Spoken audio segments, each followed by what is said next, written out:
Locker Room, with all the sports news you need, live.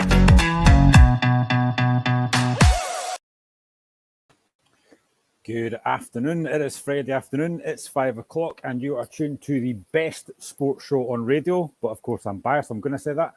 My name is Graham Duffy and we are here until 7 o'clock. I am hoping very shortly to be joined by Dave Smith if he's not fallen asleep. And potentially later on as well, we are hoping to be joined by the Evening News reporter Barry Anderson as we talk about Hibs against Hearts on Sunday in the Scottish Cup fourth round. Yes, there are Scottish Cup fourth round games this weekend. Scottish Cup fourth round weekend is one that I always look forward to. I'm not going to lie, I'm not looking forward to this one because I hate Derby Cup games, but there you go. So we've got a lot to look forward to this weekend. What I will do is I'll give you the fixtures for this weekend in the Scottish Cup. Now, there's one game already off, and that is a game against Inverness and Queen's Park. That was called off earlier on today because of snow. There are pitch inspections tomorrow as well. They are at Cove Rangers against Ayr United, Elgin City against Drumchapel United, and Linlithgow Rose against Raith Rovers. The games that do go ahead tomorrow at the moment, there's an early kick-off between Celtic and Morton at 12:15. Then we've got Alloa against Falkirk, Arbroath against Motherwell. We've got Dundee United against Stirling University. We have Hamilton against Ross County. We've got Kilmarnock against Dumbarton. We've got Partick Thistle against Dunfermline, St Mirren against Dundee, Stenhousemuir against Livingston, and the later kick-off at 5:30 is St Johnstone against Rangers. On Sunday, as I've just touched on, it's the Edinburgh Derby between Hibs and Hearts. That's a 2 o'clock kickoff. And on Monday, it is West of Scotland Premier Division league leaders, Darvel, take on Aberdeen. That's at 7:45, and that game is live on BBC Scotland channel. So a lot to look forward to this weekend. Before we get on to the Scottish Cup games, though, I'm going to look back at the games from Wednesday night, and I'm going to start with the game at Tynecastle, in a game that Hearts won by 5-0. I'm as shocked as anyone else is watching this show. During the game at half-time, I had put on a WhatsApp group channel. I don't know how Hearts have done that because I didn't think Hearts had actually played that well. But Hearts were 4-0 up in the first half. It was an own goal from Graham Shinnie after 15 minutes. Then a wonderful goal from Michael Smith after 28 minutes. A wonderful ball from Toby Sibbick. A Lawrence Shankland penalty, his 19th of the season after 40 minutes. And it wasn't finished there because after 45 minutes, right on the stroke of half-time, Josh Ginnelly made it 4-0. Hearts added to that in the second half through a goal from Cammy Devlin. Not only his first goal of the season, but his first goal at Tynecastle. I think it did take a bit of a deflection, but Aberdeen did have a goal disallowed later on through Marley Watkins, who was just offside. But going into this game, Hearts were 6 points ahead of Aberdeen. And actually, before the World Cup break, Hearts were 4 points behind Aberdeen. We are now 9 points ahead of them. So there's been a huge swing. Now, hopefully when Dave comes on, I can talk a bit about Aberdeen. But from a Hearts point of view, I didn't honestly think Hearts played that well in the first half. We were 4-0 up, and I don't know how. I thought we were very sloppy in possession. Robert Smog, who I'm a massive fan of, gave the ball away a few times. But we were just clinical. The first goal comes from a long throw-in by James Hill. What I find interesting, though, is that after the game, Jim Goodwin had said Aberdeen knew about James Hill's long throw. They were prepared for it, and yet they still conceded from it. Poor defender from Aberdeen, but it does come off Graham Shinnie. I think Ginnelly puts a bit of pressure on him. It does come off Graham Shinnie and into the back of the net. So it was a great start there for Hearts because, again, we weren't really playing that well. We weren't creating a lot of chances. Barry Mackay, who, again, I'm a massive fan of, wasn't really involved in the game. So when we get the second goal, I mean, honestly, the ball from Toby Sibbick, I'm not going to say his name, but I will. You know, Franz Beckenbauer-esque. It's a wonderful pass from Toby Sibbick. At the time, I thought Michael Smith was offside because he looked to be miles off from where he was standing. But the first touch is sublime. It is such a brilliant touch. And he shows great composure. You've got to remember, this guy's a right back. And it's a wonderful finish from Michael Smith, who, again, some Hearts fans on Twitter before the game were critical of just because of his age. You know, he is getting older. But he's such a quality footballer. And that touch and finish, I've watched it back about 25 times. It is just brilliant. Superb finish. And a Hearts from out of nowhere after nearly half an hour, 2-0 up. And we haven't really started the game, to be honest. Aberdeen, you know, they didn't really offer much threat going forward. I thought James Hill really subdued Duke, who for me is Aberdeen's best player by an absolute mile. He's our biggest threat. And I thought Hill did really well against him. Again, I thought Majowski didn't really get involved in the game. I'm a big fan, as a Liverpool fan, I've said this before, of Leighton Clarkson. But again, I thought we dealt with him quite well. So Aberdeen weren't really testing Xander Clark that much. And to be honest, as much as Hearts didn't play that well, I thought every time we got forward, we looked like a threat. I thought we could create problems. The third goal, again, we talk about VAR quite a lot, and it will come into play again here because the ball's played in from a corner kick. It does come off the hand of the defender. Now, given what we've seen so far this season, I'll admit I wasn't sure when I saw it a couple of times. I thought, is there much you can do about that? As a Hearts fan, I'm taking it. But I think it was probably a little bit harsh. He's not looking at the ball. He's not looking where the ball is. So it's kind of harsh that it is given. And again, I listened to an Aberdeen podcast last night, and they were talking about it as well. And, rightly so, they're going to be questioning it because Aberdeen fans. But I did think it was very harsh, given what I've seen so far this season. And I'll go back to the St Mirren game last week when Carrillos handles it.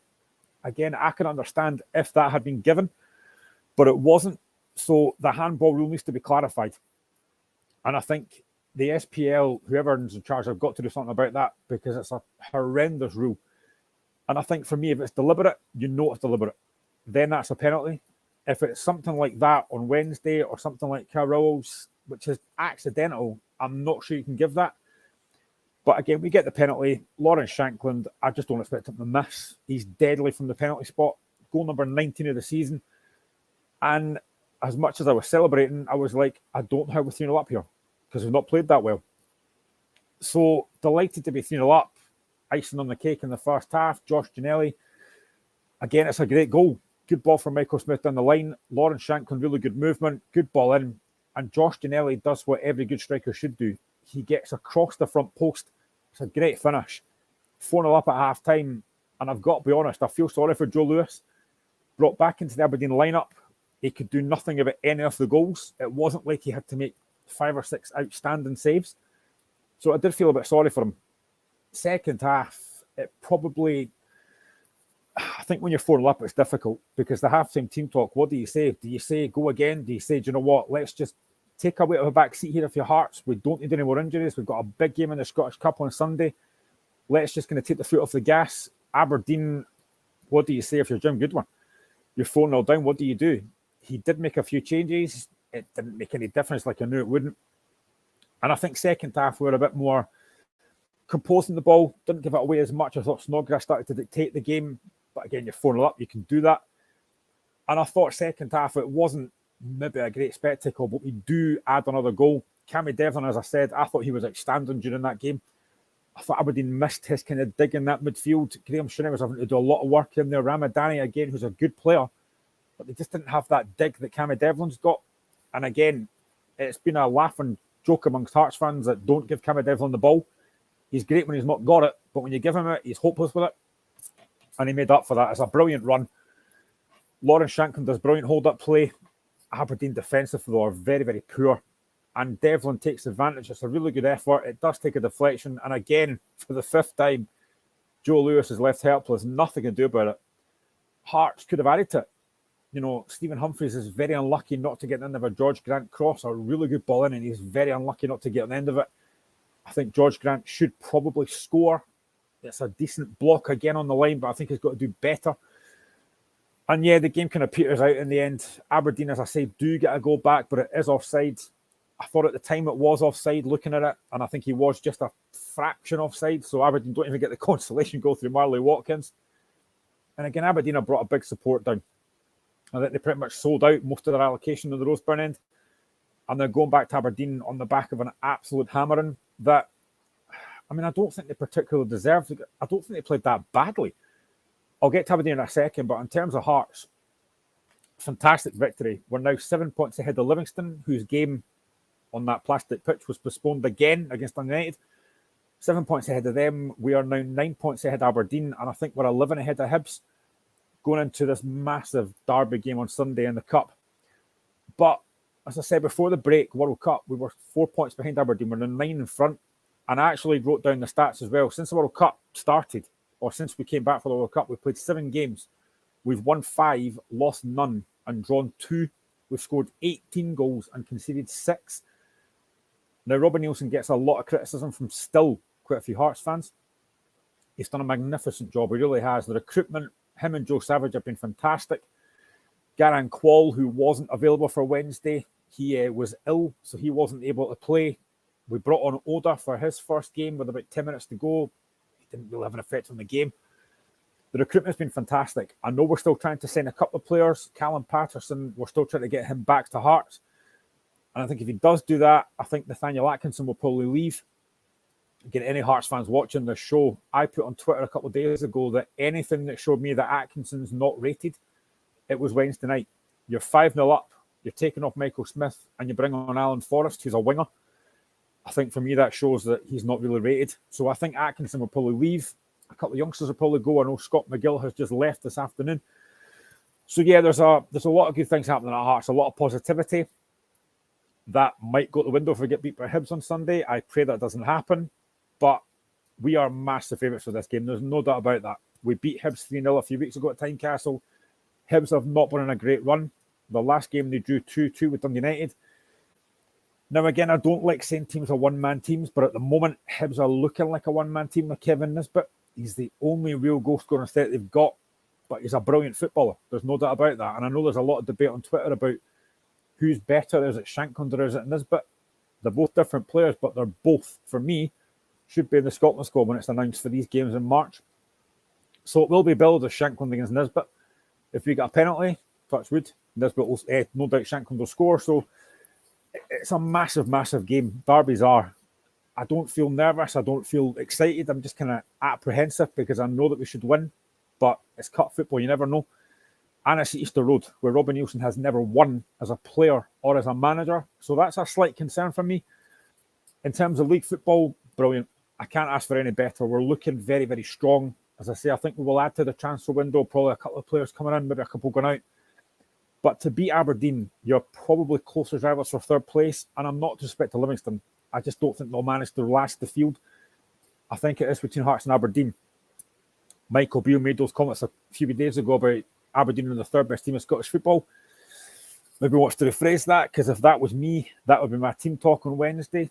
I don't think it needed that, but fantastic victory for Hearts. Really, really good win. 5 goals. 2 of them were fantastic. The goals from Ginnelly for me and Michael Smith. For Aberdeen, it is a worry, I think, because they've only won 2 away games this season. I honestly don't think they played that badly on Wednesday. I really don't. They just don't defend very well. I feel a bit sorry for, as I said, Joe Lewis. He comes in and loses 5 goals he could do nothing about. So they've got problems, Aberdeen. And they're going to Darvel on Monday night, which will be a difficult game. You know, this could potentially be Aberdeen's Brora Rangers moment, like it was for Hearts. You can't underestimate Darvel. You know, they're in the West of Scotland League. They've scored 42 goals in 13 games this season.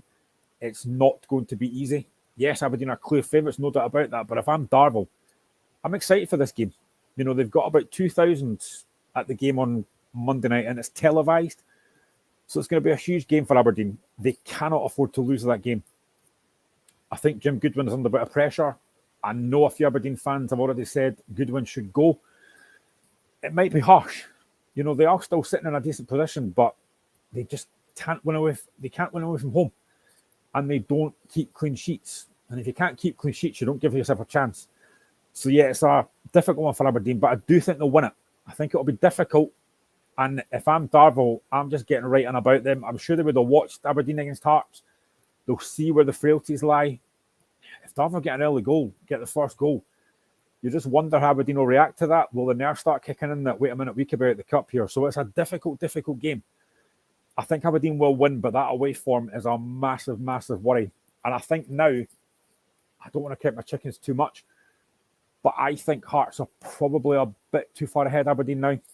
I know I watched the Sports Scene highlights on Wednesday night, and it was mentioned that Hearts are a kind of class above Aberdeen just now. I agree with that, but there's a long way to go. Absolutely long way to go. So you just never know. But I do think Aberdeen will beat Darvel. Difficult game, but to lose 5-0 away to Hearts is it's an embarrassment. There's no doubt about that. I heard the word mentioned embarrassment, and it was. So yeah, a massive, massive result for Hearts. Big game coming up on Sunday, and I'm looking forward to it now, I think, with a bit of trepidation. Now, I don't know what's happened to Dave. Don't know if he's fallen asleep or fallen off a cliff. So I am on my own here just now. Hopefully Barry Anderson will join me, and maybe somebody else will come and save me, because doing this on your own for 2 hours is very hard work. So let's touch on the other games for Wednesday night. We'll go to Celtic Park and the champions beat St Mirren by 4-0. The goals coming from Abada in 15 minutes, a double from Kyogo, and a wonderful strike by David Turnbull in the 86th minute. Again, Celtic very good, very comfortable. I think, to be fair to St Mirren, they did try and have a go, probably near the end of the game. There were a couple of decent chances. Joe Hart made a couple of good saves. I know that there was a goal chopped off for offside, and I think he was offside, Curtis Main. There's no doubt about that. I've seen it again. But Celtic at home especially are very, very clinical. I think myself and Michael spoke a few weeks ago about Kyogo. Maybe wasn't looking at his sharpest, even though he has to be scoring goals. I think he's looking a lot better now. His movement's really good. His touch and finish is brilliant. And he gets a couple of goals as well. So he's looking very impressive. I know that Celtic are looking to bring another striker in. I think I saw earlier on today another Japanese striker.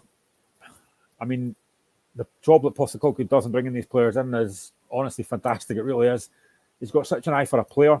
And I think as well, when you're a new player, when you sign a new player, it can be difficult to get them to settle in very quickly.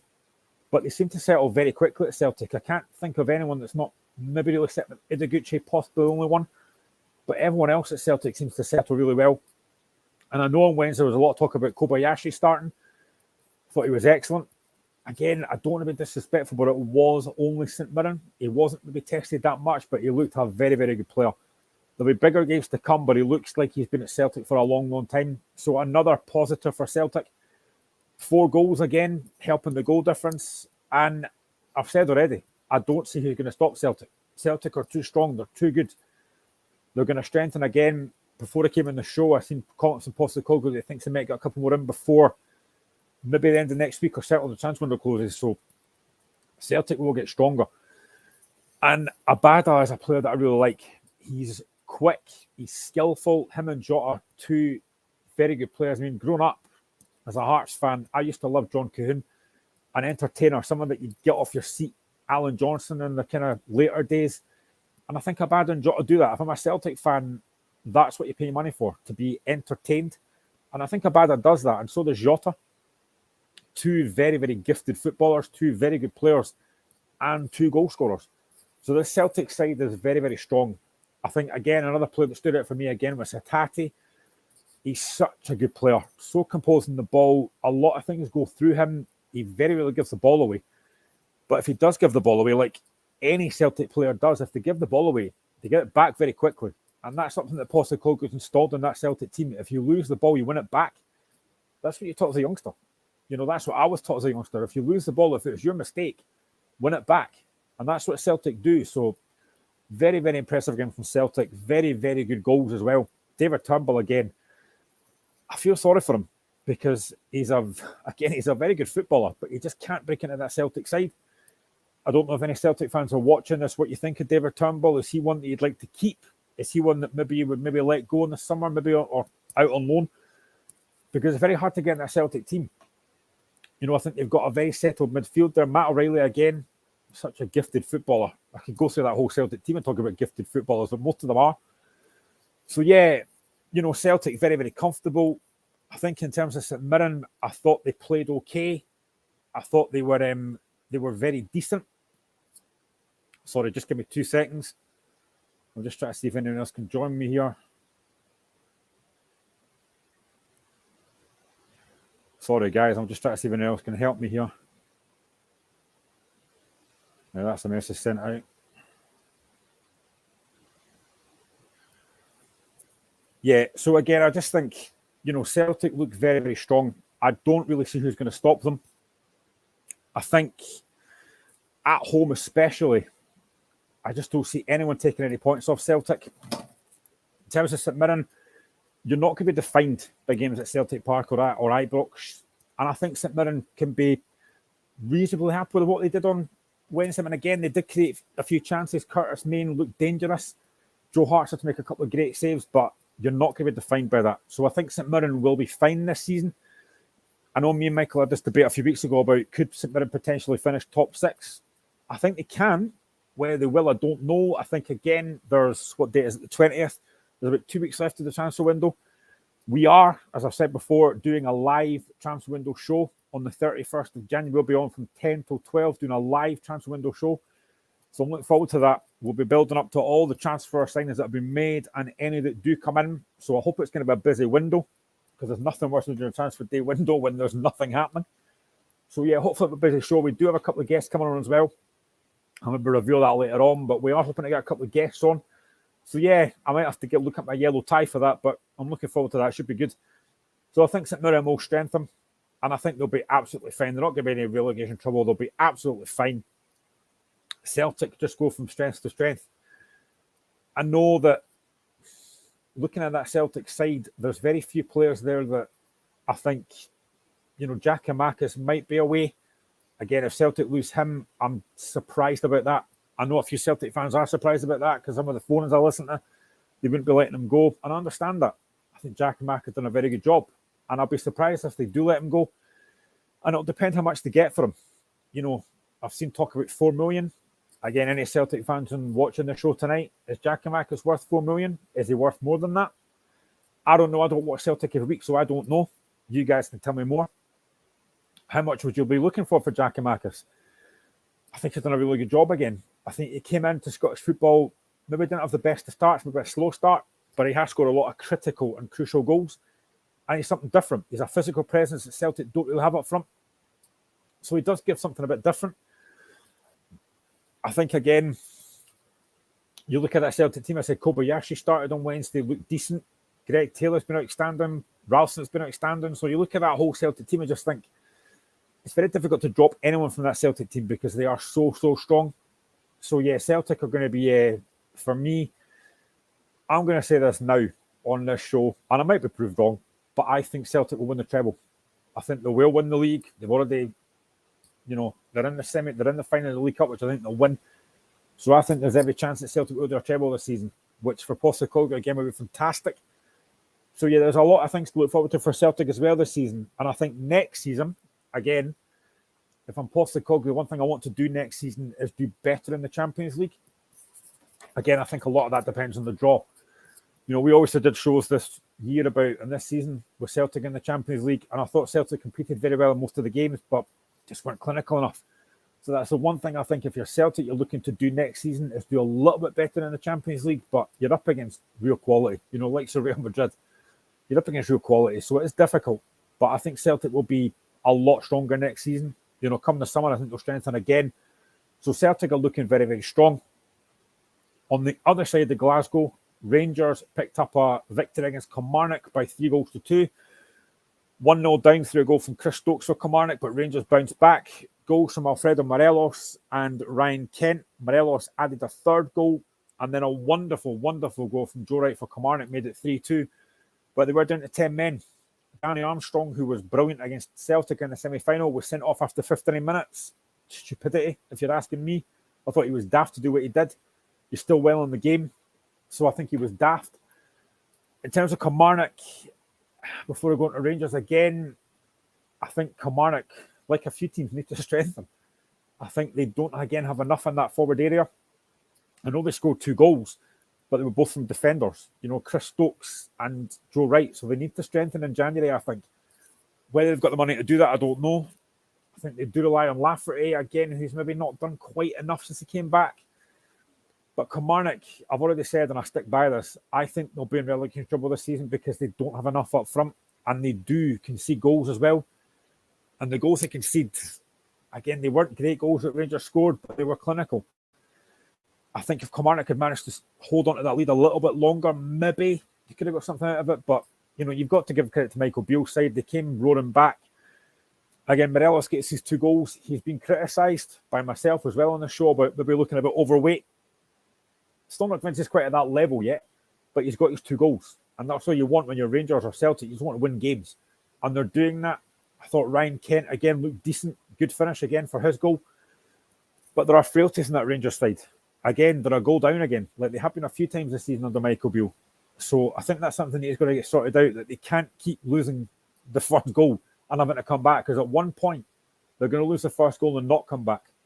But again, maybe there's a character that the Rangers side we've not seen for a while. Go a goal down and they come back and win the game. So there is character at the Rangers side, but I think Michael Beale's got a lot of work to do. I think, again, they will probably strengthen in January, maybe a couple of more players I wouldn't be surprised if they were to lose Morelos or Kent in this window. I don't know who will buy them. Maybe an English Championship side, maybe somebody abroad, I don't know. So I think they will strengthen. Again, there's been a lot of talk about George Suter, still not fully fit yet. That's a worry again. So yeah, I think Rangers are in a place where they have to strengthen again in this window. And again, the summer's going to be huge because, as I've said, I think they will lose the league this season. I don't think there's any debate about that. So they've got to come back strong next season. Start from scratch and really have a go at the league title next season. But I just think Celtic will be too strong again. So there's a lot of work for Beale still to do. I think Kilmarnock, as I said, will be in relegation trouble. I just don't see them getting out of this. They don't score enough goals. They concede too many goals. I think they showed a lot of character, though, to get back to 3-2 when they had a man sent off. So there is that kind of plus side. But I just think Kilmarnock are going to be in trouble this season. I really do. I don't think they'll go straight down. I think that might be Ross County. But I think they'll maybe be 11th.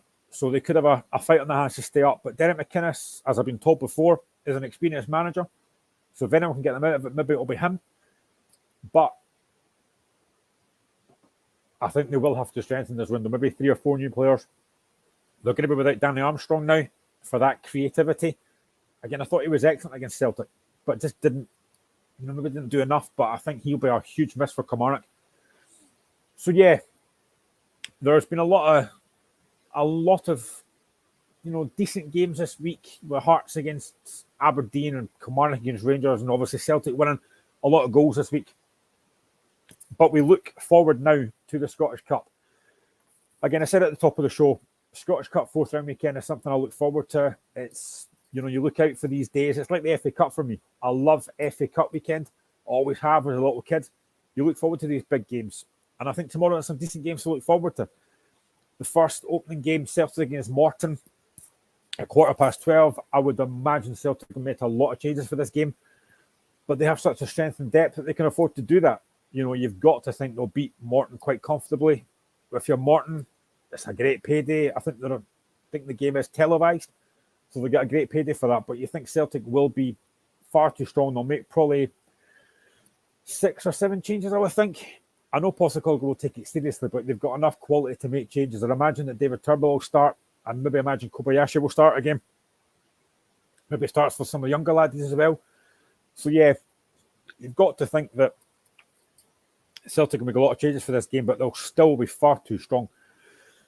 So I'm going to make predictions here, which I wouldn't normally do, but I'm going to make them anyway. So I think for me, I think Celtic will win by, I'm going to go 6-0.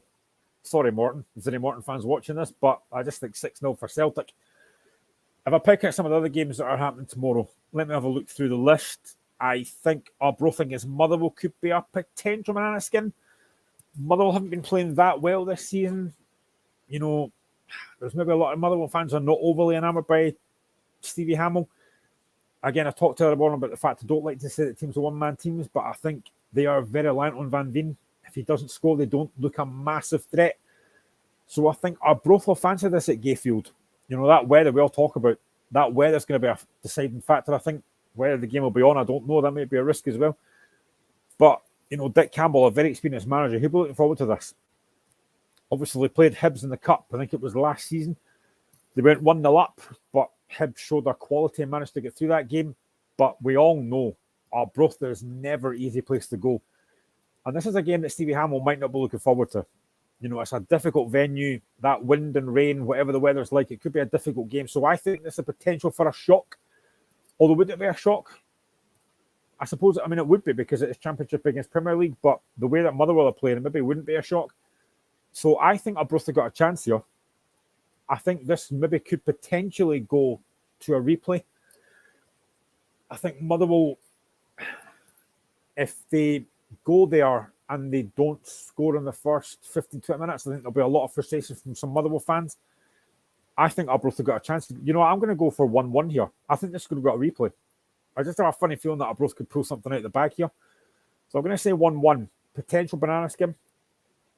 Motherwell might win the replay, but I just think Arbroath have got something about them. I know they've maybe not been great in the league this season, Last season was such a massive, massive thing for them, nearly winning the championship.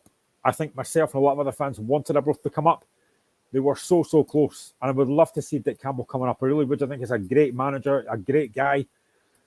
And I'd love to see Arbroath coming through this tie, but I think it's going to go to replay. I'm going to go 1-1 for this game.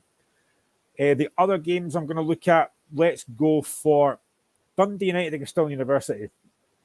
I'm not going to lie, I don't know a lot about Stirling University, but what a game for them. To be playing against the Premiership side at Tannadice. Again, when you don't know a lot about a team, it can be a potential banana skin. You'd like to think United will be taking this very seriously. I don't know if Liam Fox will make a few changes. They drew with Hibs last week, and I thought for a lot of that game they were outstanding. I heard a lot of few folk saying that United should have won that game. They were the better side, but Kevin Nisbet does what Kevin Nisbet does, scores 2 goals and gets them back in it. So United are looking decent. I've been impressed with them with Liam Fox. They look a decent side now, they look a decent unit. Maybe still can see a few goals, but they look dangerous going forward. I think Stephen Fletcher has been a massive difference to them, that experience that he's got. So you have to think United against Stirling University, they'll win this comfortably. But just don't know what to expect. Stirling University are coming there with nothing to fear. I don't know how many fans will bring to the game. It could be a potential banana skin. I don't think it will be. But what a day this is going to be for Stirling University. To be playing against the Premiership side in a Scottish Cup 4th round, the first time they've reached this spell, absolutely fantastic. Really, really good for them. So I think I'm going to say United will win comfortably. And I'm going to go United 4, Stirling 0. I don't want to say 8 or 9 because that'll be harsh. I'm going to go 4-0 for Dundee United. Let's look at the later game between St Johnstone and Rangers. Now, before I get to this game, there's been a lot of talk about the fact that St Johnstone have given up 3 stands to Rangers fans. Now, I know that the chairman came out and explained the reasoning. So, there's only been 300 home tickets sold. And some season ticket fans at St Johnstone have to give up their seat. I completely understand why St Johnstone fans are raging about that, because I don't think that's right. I think if I was a St Johnstone fan, I'd be furious to give up. And again, the cost of the tickets as well. The tickets were increased from £30 for adults and £20 for concessions. I think that's an absolute embarrassment, to be honest. That shouldn't be happening in this day and age. You're coming into a very difficult January for folk, a very difficult month. A lot of folk, the cost of living crisis, a lot of folk can't afford to go to these games. And to do that, I think, is absolutely horrendous. Now, I know I've said before that I would love to see St Johnstone getting more fans through the gates because it's a great ground, McDermott Park. I like going there. I've not been for a while, but it's a great wee ground. And I think when they do get the fans there, it can be really good, but they just don't get enough fans. And I think to have Rangers fans for a home game, to have Rangers fans pretty much selling out that stadium, I think it's embarrassing. I think it's really poor. And I think when you're watching that game on TV, if I'm an outsider looking in and I'm seeing that ground is basically full of Rangers fans and no St Johnstone fans, I'd be slightly embarrassed. So I think St Johnstone scored an own goal here. And it doesn't help. They had a chance, I think, tomorrow. They beat Rangers at McDermott Park not that long ago in the league. So I think they had a chance. But now the fact that they've given basically Rangers a home game, I think it's very difficult now. I think Rangers will win this now. I think Jeff Brown and St Johnstone have done the wrong thing here. Again, any St Johnstone fans that are watching this show, let me know what you think. Do you think it's right? Are you embarrassed by what's happened? Because I think you've every right to be. I think it's a disgrace. I really do. And if that was me as a Hearts fan, if we were giving up 3 stands to one of the Glasgow two or anybody, I'd be furious. I really would be. And I can understand St Johnstone fans being really angry about that. So I think in terms of the game itself, St Johnstone disappointing last week, losing at home to Livingston by 4-2. And by all accounts, they weren't very good. Again, defensively, not very great. But as I said, they did beat Rangers a few weeks ago at McDermott Park. So they look at that game, I think we have a chance here. But I just think the way that they're playing just now, they're doing okay. Again, I don't think they'll get top 6 football. But I think Davis has done a decent job. I keep going back to this, what me and Michael have mentioned. The signing of Nicky Clark has been huge. I think Ryan McGowan signing has been really impressive. I think Andy Considine's been really good. So they have signed very well. But defensively, losing 4 goals to Livingston side. Livingston are a good side as well.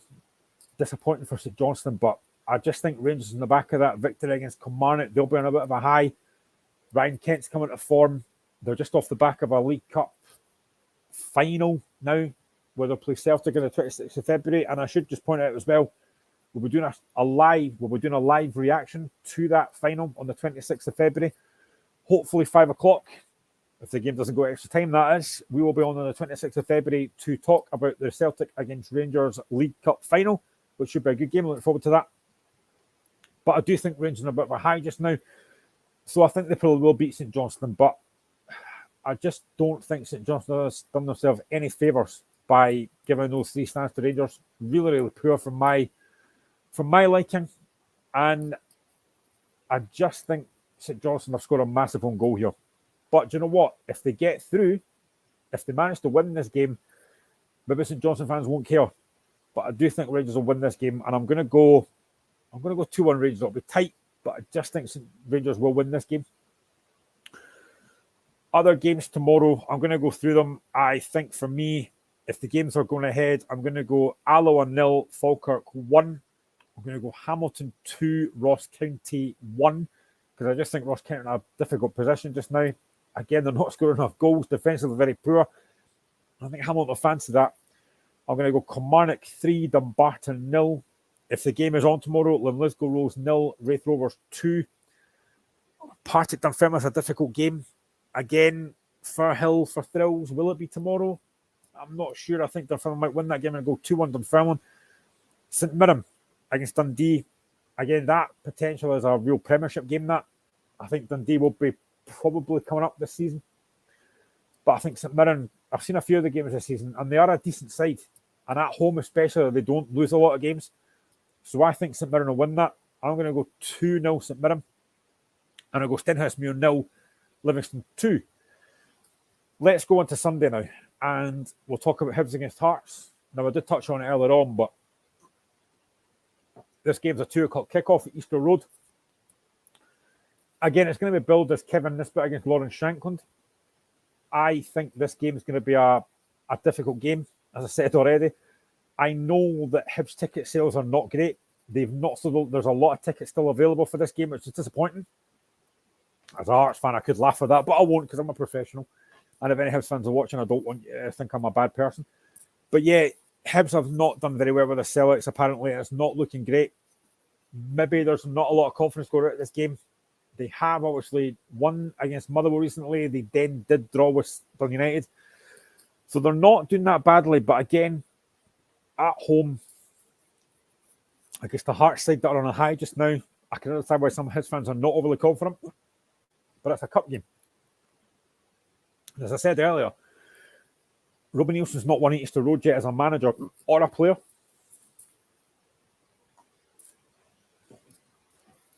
So I am filled with trepidation for this game because it's a game that I do think Hearts should win. We're a better side. We've got better players. We're on a good run just now, but I just don't know what to expect. I think Hibs, for me, do have a few good players there. I know that this is potentially the last game for Ryan Porteous. So I've got hiccups. Honestly, doing this show on your own is not easy. Yeah, I think Ryan Porteous potentially is his last game. There's been a lot of talk about Blackburn Rovers putting a bid in for him. There's a lot of talk again about teams from Italy looking at him. I think Udinese are one of them. So this is potentially his last game. He'll want to go on a high. Again, Ryan Porteous never beaten Hearts before. So there's a lot of kind of side factors to this game. I genuinely do think Hearts have a better side than Hibs. Again, any Hibs fans watching this might disagree, but the league table doesn't lie. And the fact that they beat Hibs 3-0 a few weeks ago at Tynecastle. So there's a lot of things that I'm thinking Hearts are better at every position. You know, defensively will look very strong. I think midfield will look very decent with Robert Snodgrass, Cammy Devlin in there. Robbie's got a formation now that seems to work. 3-4-3. I'm not going to lie, I'm not a massive fan of 3 at the back, but it's getting the best out of certain players, so it's working. In terms of Hibs, because I don't want to be biased, I think Ellie Yuan's a really good player. Doesn't maybe score a lot of goals, but that's not really his game. He's more a creator. So I think he's a very good player, one that Hearts have to watch. He's quick, he's skillful, he can beat people, so he's a potential threat. I think Aidan McGeady, if he starts as a potential threat, we all know what he's capable of. He is getting older, but like Robert Snodgrass, but he's a very good footballer again, so he's one that we've got to watch. I think midfield, I think Joe Newell player maybe doesn't do enough. But yeah, I just think Hearts all over the pitch have got a better team and better players. But it's a derby game. And form, as they say, goes out the window in derby games. I'm hoping that's not the case this time. But yeah, I just think Hearts on paper should win this game. And if I'm going to make a prediction, which might come back to bite me, I'm going to say Hibs 1, Hearts 3, because I do think Hearts will concede. I think on Wednesday, even though we beat Aberdeen, maybe a slight concern defensively. You know, Toby Sibbick again, who's been very good. Maybe a wee bit sloppy at times. Kai Rose has been fantastic. So we do give up chances. So I think Hibs will have a chance here. And if Hibs score the first goal, they've got something to build on or something to try and, you know, hold on to. But Hearts do score goals now. And a lot of folk will say, oh, it's penalties you're scoring. Still got to be scored though. And we do look a threat going forward, which is something that I've wondered about for a while. Do we have enough quality going forward? We do now. We've added to that with the signings of Garang Kwal, who hopefully will be fit. Obviously, we've got Yutaro Oda and Stephen Humphrey, so we've got options there. So I think we've got a real threat going forward. But derby games do concern me a little bit. You know, we do have a good team. We do have potential threats over that park, but I'm just not sure. I think if I'm Hibs, what my thing would be is to stand on Robert Snodgrass, because if you let Robert Snodgrass dominate, he will. Snodgrass is such a good player. So, yeah, I think it's a difficult game, but I'm going to go 3-1 Hearts. I do think we should win this game, but as I said, we are going to do our show at 9 o'clock on Sunday. We won't be on at 3 o'clock, we'll be on at 9 o'clock. Hopefully, I will have somebody on with me, because honestly, doing the show myself is difficult. We might be on for an hour here, because I don't think I can do 2 hours on my own. So, yeah, we will be on at 9 o'clock till 10 on Sunday, looking back at the Edinburgh Derby and the pick of the fixtures from Saturday. Probably will be looking back at St Johnstone Rangers mainly, and Celtic against Morton. Something I do want to say as well before I touch on Derby against Aberdeen, which I did say earlier on, but there is only 3 games going to be using VAR this weekend, which are the televised games. It will be Darvel against Aberdeen, you've got St Johnstone against Rangers, and you've got Hibs against Hearts. They will be the only 3 games doing live VAR, which I think is an embarrassment. I really do. I think you've got to have all the games using VAR or none of them, because why should only 3 of them use VAR? You know that in pretty much all these games are going to be controversial decisions, and I don't like to think of, let's just pick on a tie here, but let's say Hamilton Ross County. Now, let's say Hamilton get knocked out the cup because of a contentious decision that didn't use VAR. I think that's a joke. You've got to use it for everybody.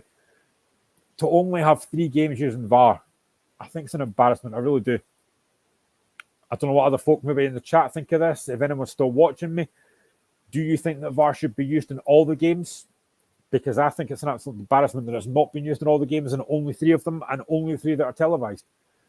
So if I'm a manager at any of these teams that goes out because of VAR, and, you know, there's money involved in this. You know, you go through the 4th, if you go through the 5th rounds, that's money involved. And I just hate to think of teams missing out on that because they couldn't be bothered using VAR. So I think it's an embarrassment. I really do. And I think, you know, the games that do have VAR, again, there's been a lot of controversy around a lot of these decisions, but it's going to happen every week. You know, this is one of these things that VAR is going to be an issue. I'm hoping, I've just been told, Barry Anderson will hopefully be on the show in the next 5 minutes. So I might be joined by Barry very shortly, which is good because I need somebody to help me here because I'm flagging. I really am. But yeah, I just think VAR has been so contentious. You know, I've talked about earlier the handball rule. I personally, and I think I listened to something on one of the radio channels the other day, and I don't know when this is going to get used. And if anyone was watching me, maybe you can tell me about this. But I did hear that there's going to be a potential, and I think this might be used at the Club World Cup in the summer, I think I heard, where their VAR referee, the referee on the pitch, is going to explain his VAR decisions to the crowd. Now, I personally, I think that's a good thing. I think there needs to be that bit of dialogue between referee and fans, because that's something that I think fans, I know a lot of fans may not agree, but I think if you get a decision explained, if it's me personally, I'm thinking, you know what, fair enough, he's explained his decision, I might not agree with it, but at least he's explained it, rather than you looking at the monitor and you're seeing 5 minutes later, handball decision is what they're looking at. I think if a referee is allowed to explain a decision, I think that's great, personally. Whether it will work in Scottish football, I don't know, because can you imagine a Celtic Rangers game? The referee goes to VAR, and you've got plenty of folk talking about the VAR decision. And I am delighted now, because I'm not going to lie, for the last 45 minutes I've been flagging on my own here, so I'm delighted to be joined by the Edinburgh Evening News journalist, Barry Anderson. Barry, how are you? Yeah, good, Graham. How are you? Thanks for having me on. I'm not too bad, mate. Absolute pleasure, mate. I was hoping to be joined by Dave Smith, but I've got to be left high and dry. So, yeah, I've been talking for the last 45 minutes on my own about certain games. We are building up to the Hibs against Hearts game away on Sunday, which is going to be a huge, huge game. But before we talk about that game, Barry, I want to look back on Hearts against Aberdeen, because at 4-0 up on Wednesday night, I put in one of our group chats, I don't know how Hearts have done that, because I don't think we actually played that well in the first half. I mean, what was your thoughts on that game on Wednesday night? Because that was a very bizarre game. Yeah, I've certainly seen them play better. I mean, I did think they played pretty well. The one thing they did do was they were clinical when the chances came. They were in the net. I think they had 4 chances in total in the first half and scored every one of them. And then second half, they hit the post and then got a 5th goal. In total, they had 6 shots on target. 5 of them ended up as goals. So if that's the scoring ratio, then nobody's going to complain. I don't think it was their best performance of the season, but I do think it was a pretty strong display. Aberdeen are no mugs, albeit defensively they were very disjointed the other night. Certainly missed Anthony Stewart and the goalkeeper, Kyle Roos. So I think that had a little impact on the game, but there's no doubt that Hearts deserve to win, and deserve to win by a few goals. Yeah, I mean, before the World Cup break, we were 4 points ahead Aberdeen. We're now 9 in front. I actually did the stats earlier that after we came back from the break, we played 7 games. We've won 5, lost none, and drawn 2. It's been a remarkable turnaround for Robin Nielsen. And again, I have to give massive credit to Robin Nielsen and Joe Savage. The recruitment's been fantastic. You're bringing in guys like Garan Qual, who wasn't available on Wednesday. You're bringing in Yutaro Oda. And obviously you've signed James Hill, who for me in these first 2 games, I think Hill's been outstanding so far. Yeah, I can't disagree with anything that you say there, Graham. I think Hill looks like the kind of player, you wouldn't say that he's a player that's been brought in from, under 23 football or reserve football, whatever you want to call it, down in England. He looks like somebody who has been ready to play first team for quite some time, and he's just kind of taken like it to a duck to water. I think the system probably helps him at Hearts, playing on the right side of the back 3 and being invited to step out with the ball and try and build attacks from there. His passing is generally pretty good, long range passing. So I think he's been a really good signing. Kuol, I think, has come in by all accounts because he's got Australian colleagues and compatriots in the squad. I think that's been a big factor for him, being a young 18-year-old, obviously coming from the other side of the world. Makes sense to have people there that you understand and similar culture and who can help show you the ropes. So that's been a big thing for Hearts. And Oda, we saw a little bit of him the other night when he came on as a sub for the last few minutes against Aberdeen. Looks sharp and looks quite a direct player, some nice touches. So, I think in general he'll need a little bit of time to settle in, but all 3 signings seem to have certainly something to offer. Yeah, I mean, I talked to a lot of Hearts fans, being one myself, and a lot of talk was about this formation that we're playing. We're playing 3-4-3. Lawrence Shanklin's dropping a lot deeper. And somebody I want to touch on at the moment is Josh Ginnelly, because a few months ago, I thought Ginnelly might be out the door. He's had a new lease of life along with Toby Sibbick. I think him playing in that kind of further forward role has suited him very well. What's your thoughts on Josh Ginnelly so far? Yeah, he's been really good. that role that you mentioned there, sort of leading the forward line, that does suit him, mainly because of his pace, and he's somebody who's got an eye for goal as well. He had an eye for goal anyway when he was playing out wide, so he's able to utilise that a bit more through the middle. And I think as well it helps when with Shankland, Lawrence Shankland dropping a bit deeper.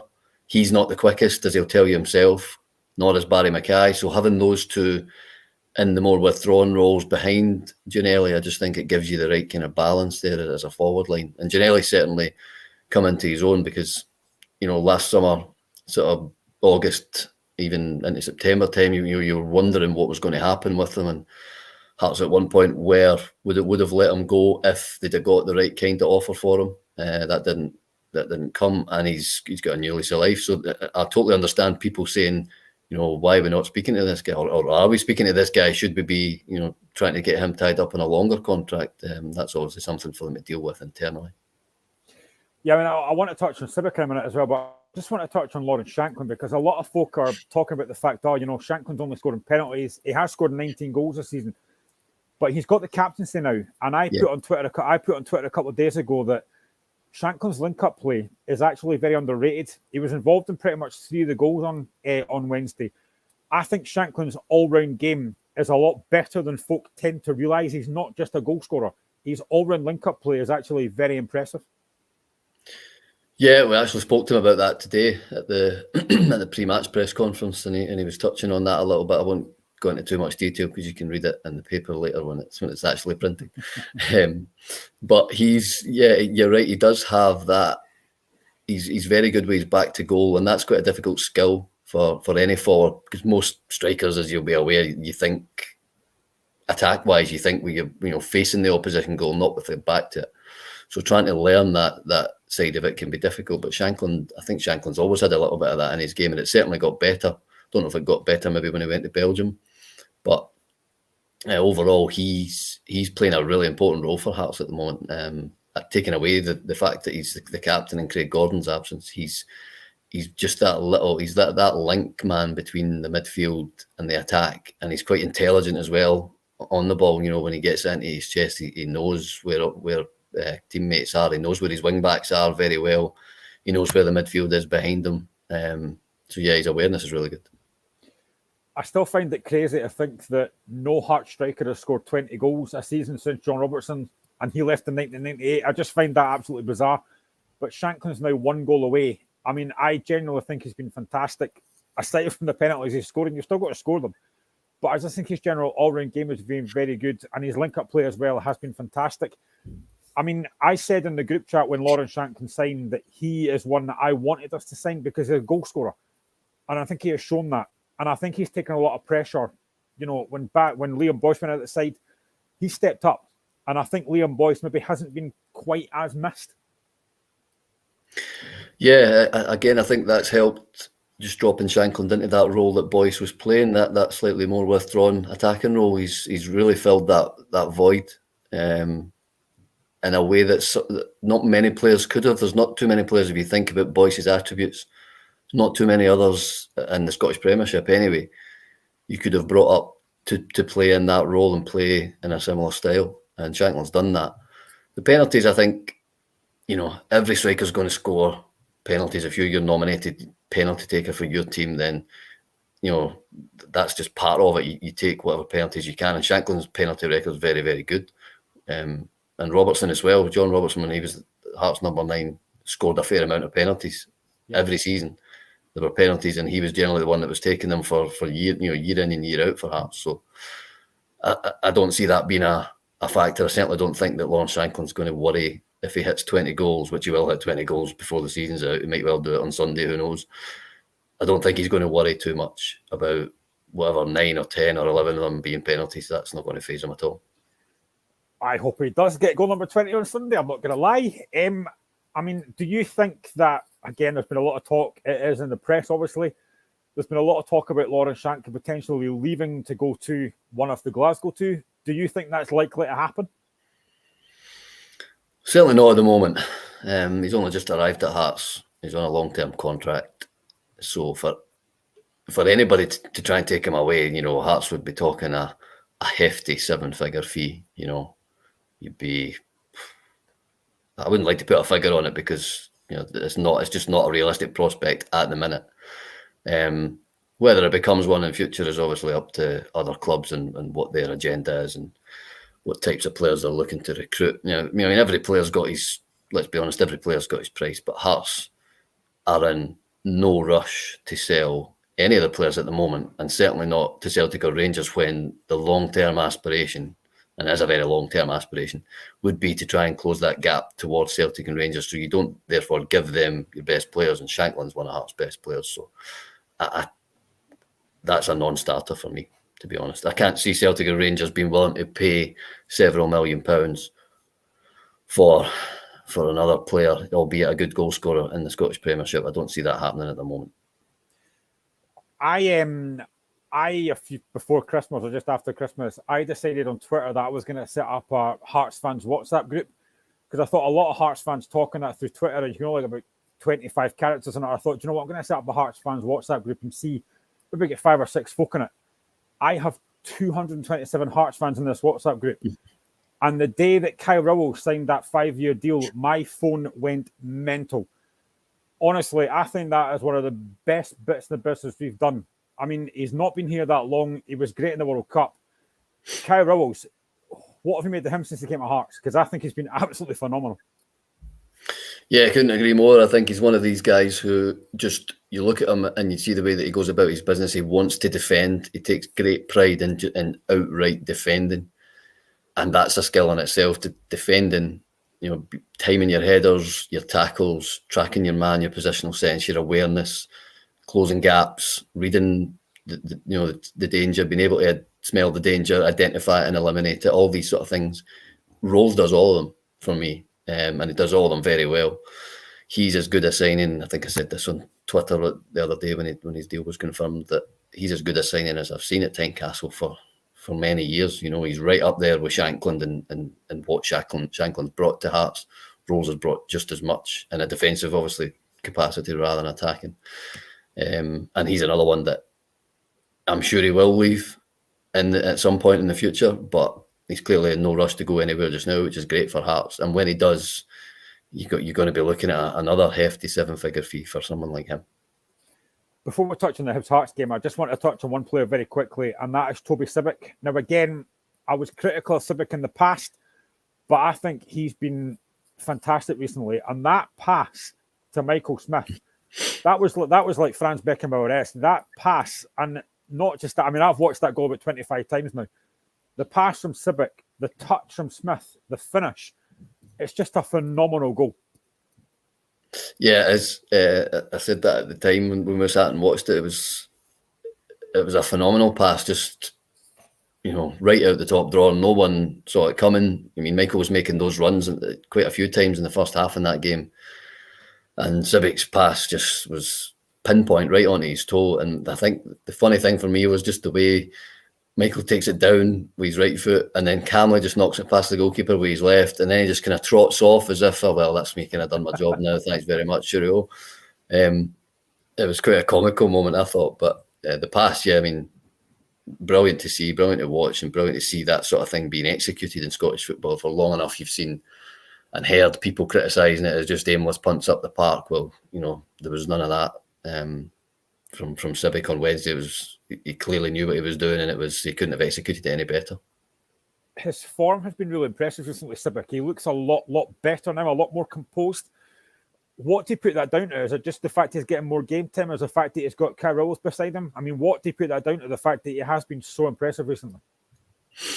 Yeah, I think having more experienced people around him helps. I mean, Rowles isn't massively more experienced, but he has played at a higher level than Sibbick, obviously just back from the World Cup. But I think the last couple of games, what's been a big factor is Sibbick moving into the middle of the back three. I think he's more suited to that. Firstly, his pace, he's electric, and his speed is just unbelievable. So to get someone in the middle of your defence who can cover both the outside centre halves on either side of him and potentially also cover the wing backs if balls go really deep in behind them, that's a big factor in that position. I don't think Sibbick is as comfortable playing as the right-sided centre half as he is as the centre half, if you know what I mean. the middle of the back three suits him a lot better, and I think he's proved that in the last couple of games. 100%. I mean, do you think we've got about 2 weeks left of the transfer window? We are doing actually a special live transfer window on the show on transfer deadline day because that's not been done for a while. Do you think there is still potential for Hearts to bring maybe 1 or 2 more players in? I think if they get Callum Patterson, I think that'll be them finished. I don't see too many more positions that they'll look to strengthen this month. Whether they can get Patterson or not is still quite up in the air. But yeah, I mean, if they get him, then you've got Oda, you brought in Kuol, and you've got James Hill. So you've strengthened 2 attackers. You've got Patterson, who I think would probably come in and be looked at as more of the right wing back position, albeit can play elsewhere as well. And you've strengthened your defence. I don't think they need to do any more than that. I'd be surprised if they look to do more than one more deal before the window closes. Yeah, I don't disagree with that. Always, we've still also got Craig Halstead come back as well, and Stephen Kingsley was back on Wednesday night. So if we now look ahead to the big game on Sunday, Hibs against Hearts, it's a game that I always dread, to be honest, and I hate these Scottish Cup games unless it's a final. But, I mean, Hearts got into some great form, as I've said. We're unbeaten so far since the World Cup break. Hibs not on a great run. Hearts are overall my favourites for this game, but it's cup football. And the slight concern for me is that Robin Nielsen's never won a game at Easter Road as a player and manager. What's your thoughts on this game? I mean, how do Hibs approach this, for example? I think if you're Hibs, then you have to probably look at what St Mirren did to Hearts, particularly through in Paisley, but also to a lesser extent at Tynecastle in the 2 back-to-back games that they played recently. They harassed them in possession, didn't give them time and space to get into their rhythm. They got their wide players fairly high on top of Hearts wing-backs to stop the wing-backs from getting too high themselves and thereby pinning St Mirren back. They focused a lot of attention on Robert Snodgrass and the fact that Hearts like to play through him, so they had someone on him pretty much all the time and prevented him from just picking balls off the back three and then pinging them here, there and everywhere. So all of those things combined knocked Hearts out of their stride a bit, particularly in Paisley.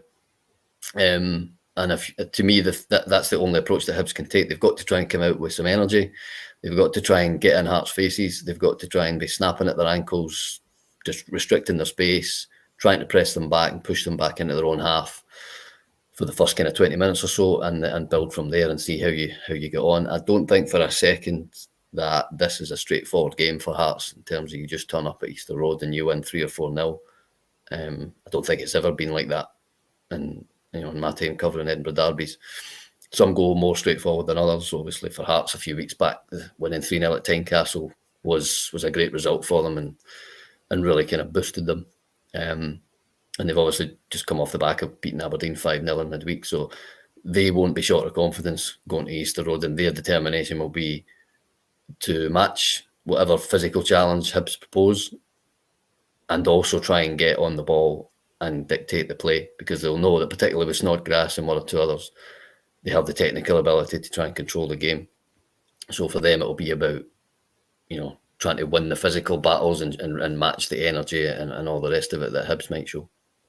I was just looking at the Hibs lineup against Dundee United last week, and they played Ryan Porteous as kind of a holding role in midfield, and they had McGeady, McGuinness, Newell and Youan when this bit up front. Is that something you think that they'll continue against Hearts, or will they change it about a bit? So it's hard to say. I think Porteous has got lots of technical ability and is a good passer of the ball, so I can totally understand why they would play him in a midfield role. But if you take him out of their back line, for me, the defence is weaker without him.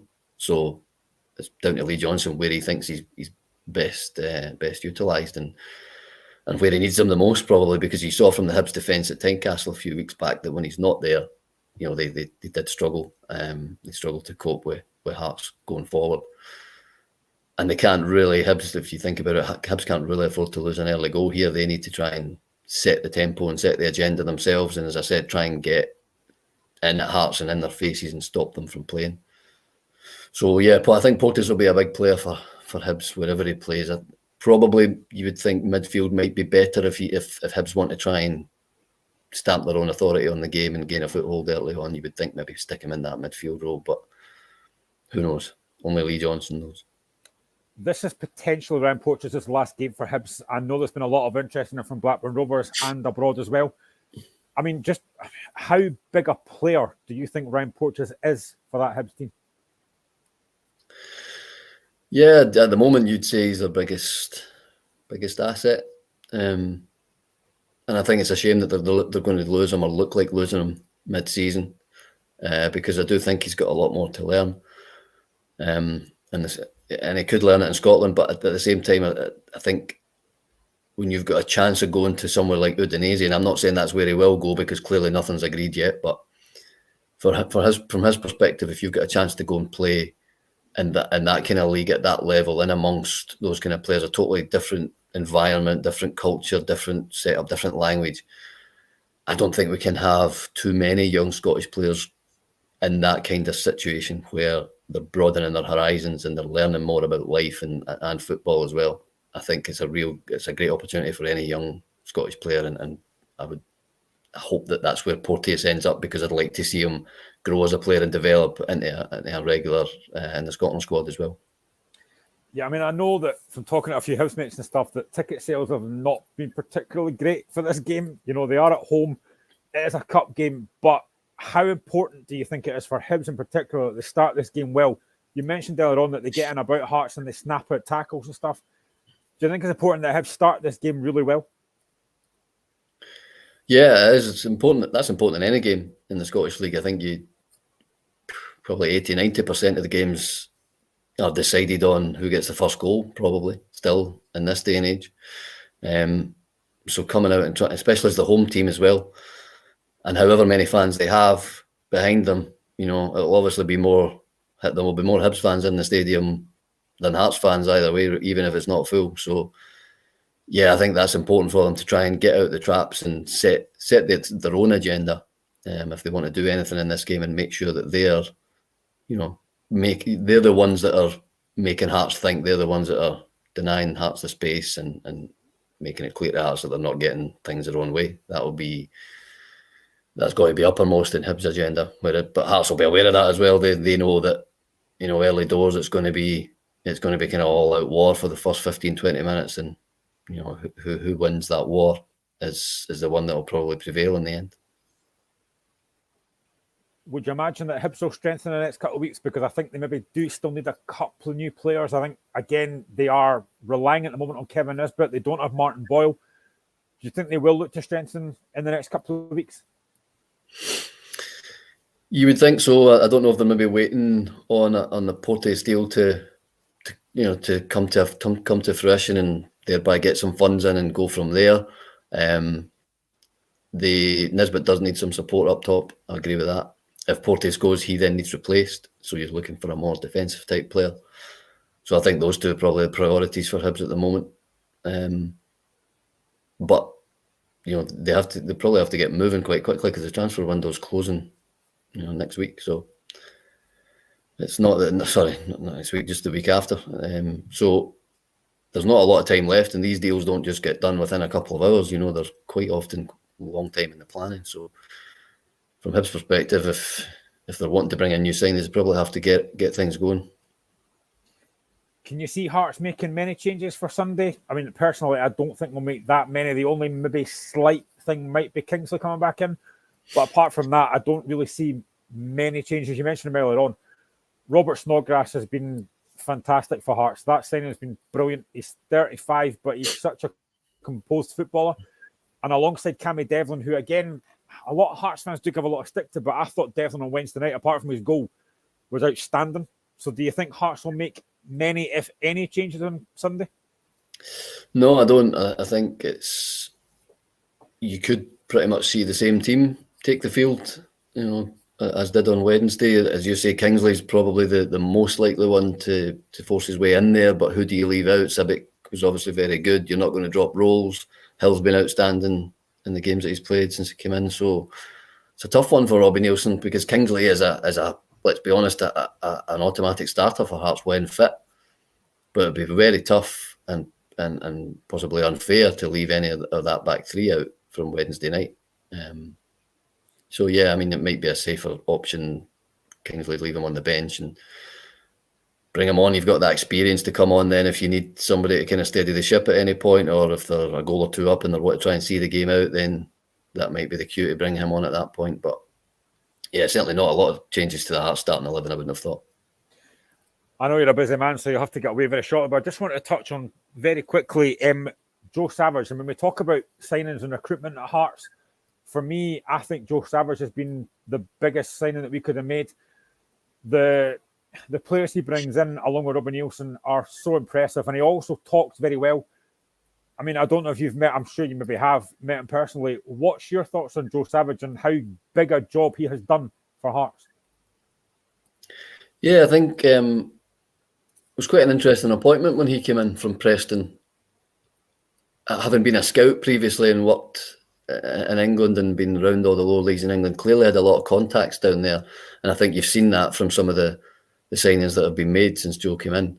But he's also not frightened to branch out and look elsewhere. He's clearly had an inclination to try the Asian market. He's had a couple of nibbles in there that haven't quite come off, but he's now got one in Yutaro Oda.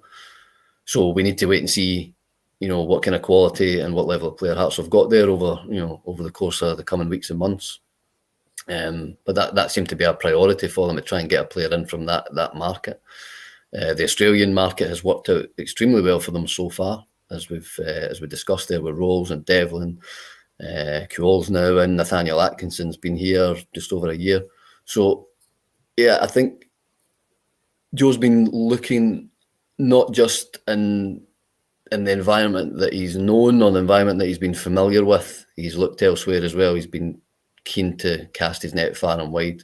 We've got Kemotsoğlu, Orestes Kemotsoğlu in from Holland as well. So it's one of those things where there's only, and Robin Nielsen's touched on this in recent weeks, there are only certain markets that are open to clubs in Scotland at Hearts kind of level. They can't go to the big five leagues, Italy and Spain and all that, because it's just financially beyond them. So they have to look at potential players from Asia, whether it's South Korea, Japan. Australians are obviously decent value because they're not on massive money and can be brought over for reasonable fees, and things like that. So I think they've been pretty cute about it so far, and they've used, by and large, with maybe the exception of one or two, but by and large they've used their money pretty wisely. And if you're doing that in the transfer market and you've got more hits than fails out of all the players that you bring in, then you'll do well and your reputation will improve. I'm glad you mentioned Kemotsoğlu actually, because again, that's something we talk about in the group chat, that he doesn't really seem to feature that much, and we did pay money for him. Is it a bit of a frustration that for Kemotsoğlu in particular that he's not really playing that much? Yeah, I mean, I'm just going to head off in a minute, but in general, I think he's probably taken a little bit longer to settle than some others that you maybe would expect. I mean, he speaks good English, so I don't think that's an issue. And he came in and said that he feels that the Scottish game will suit him in terms of it's quite frantic and it's physical, and he likes that side of things. I just think he hasn't quite adapted to all of that yet. He isn't quite at one with the speed of the game and how little time you get on the ball. Again, playing in Holland, you get a lot of time in the ball in the Dutch league, and Scotland's very much the opposite. And it can take players, even good players, it can take them a long time just to adjust to that and get used to it. Might be next season before we see the best of him, but Hearts paid, I think it was £350,000 to bring him over. Yeah. So it's not like he's going to be left on the sidelines. They'll work with him and make sure that he's one of the ones that they try to get the most out of and help him settle and bring something to the side, which I'm sure he will do in time. Yeah, definitely. Before you go, what are you expecting from Sunday? Expecting a hard game? Are you expecting the extra time, or what are you expecting for that game? Yeah, I mean, anything's possible. I expect a tight game, and I think people look at it, the form that Hearts are in compared to the form that Hibs are in, and assuming that Hearts will go there and just steamroller Hibs. I just don't see that. I can't think of any time I've ever seen that at Easter Road between Hibs and Hearts. So, yeah, I think tight. I think it'll be scrappy. I think it'll be towsy, physical, certainly early doors, typical Edinburgh derby, and particularly with it being a cup tie, people are going to be very aware of the stakes and aware that one mistake, one slip could decide the game. So that always makes for things to just be a little bit more tense and people be more guarded and careful about how they use the ball. So I'm not expecting a free-flowing football encounter. And I think if anybody thinks that's going to be the case, then they'll need to think again. Yeah, I can't disagree. Barry, it's been an absolute pleasure having you on again. Thank you for joining me and can I help me out for the last half hour because I've been on my own for so long and I've been beginning to flag. But thank you so much for joining me, and I hope you look forward to the game on Sunday, and I hope it's a good game. No problem. Thanks for having me. Enjoy Sunday's game. Thank you, mate. Cheers. Thank you. Bye. See you later. Bye. So that was Edinburgh Evening News journalist Barry Mackay. Barry Mackay? I've got Barry Mackay in the brain. Barry Anderson joining us to talk about the Edinburgh Derby Cup game on Sunday. Yeah, I think pretty much everything he said there is absolutely bang on. I think I would love to see Hearts winning this comfortably. I would love to see a repeat of a 5-1 cup final, but I don't think it will be like that. I always get concerned when Hearts are favourites for games because then I just kind of think, do you know what, this could really fall flat on its face.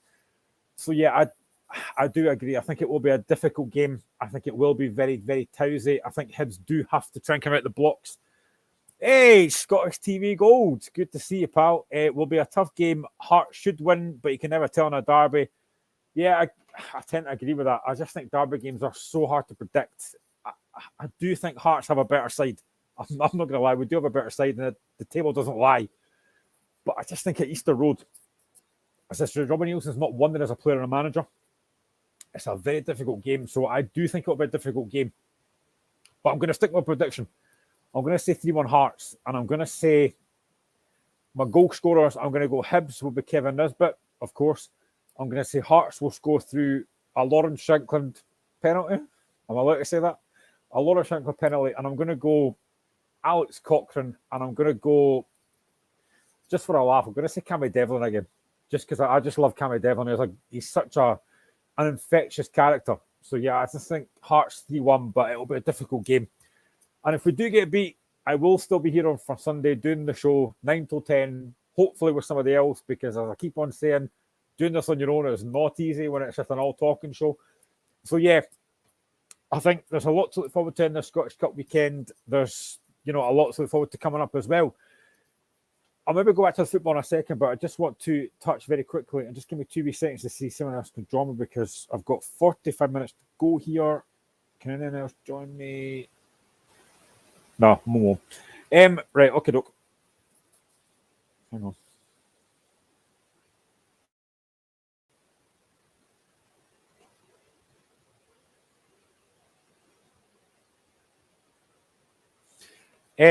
Yeah. Scott, Rod Morrison says Oda to come on and score. Scottish TV Goal says I'll go 2-1 Hearts. I'm a Jambo 2. So slightly biased, but it's Scottish TV Gold. I loved your name before. I love you even more now to say you're a Hearts fan. That makes me very, very happy. This feels like a Hearts phone show, but it's great. I love it. Keep your comments coming in. We are on hopefully till 7 o'clock if I can last that long.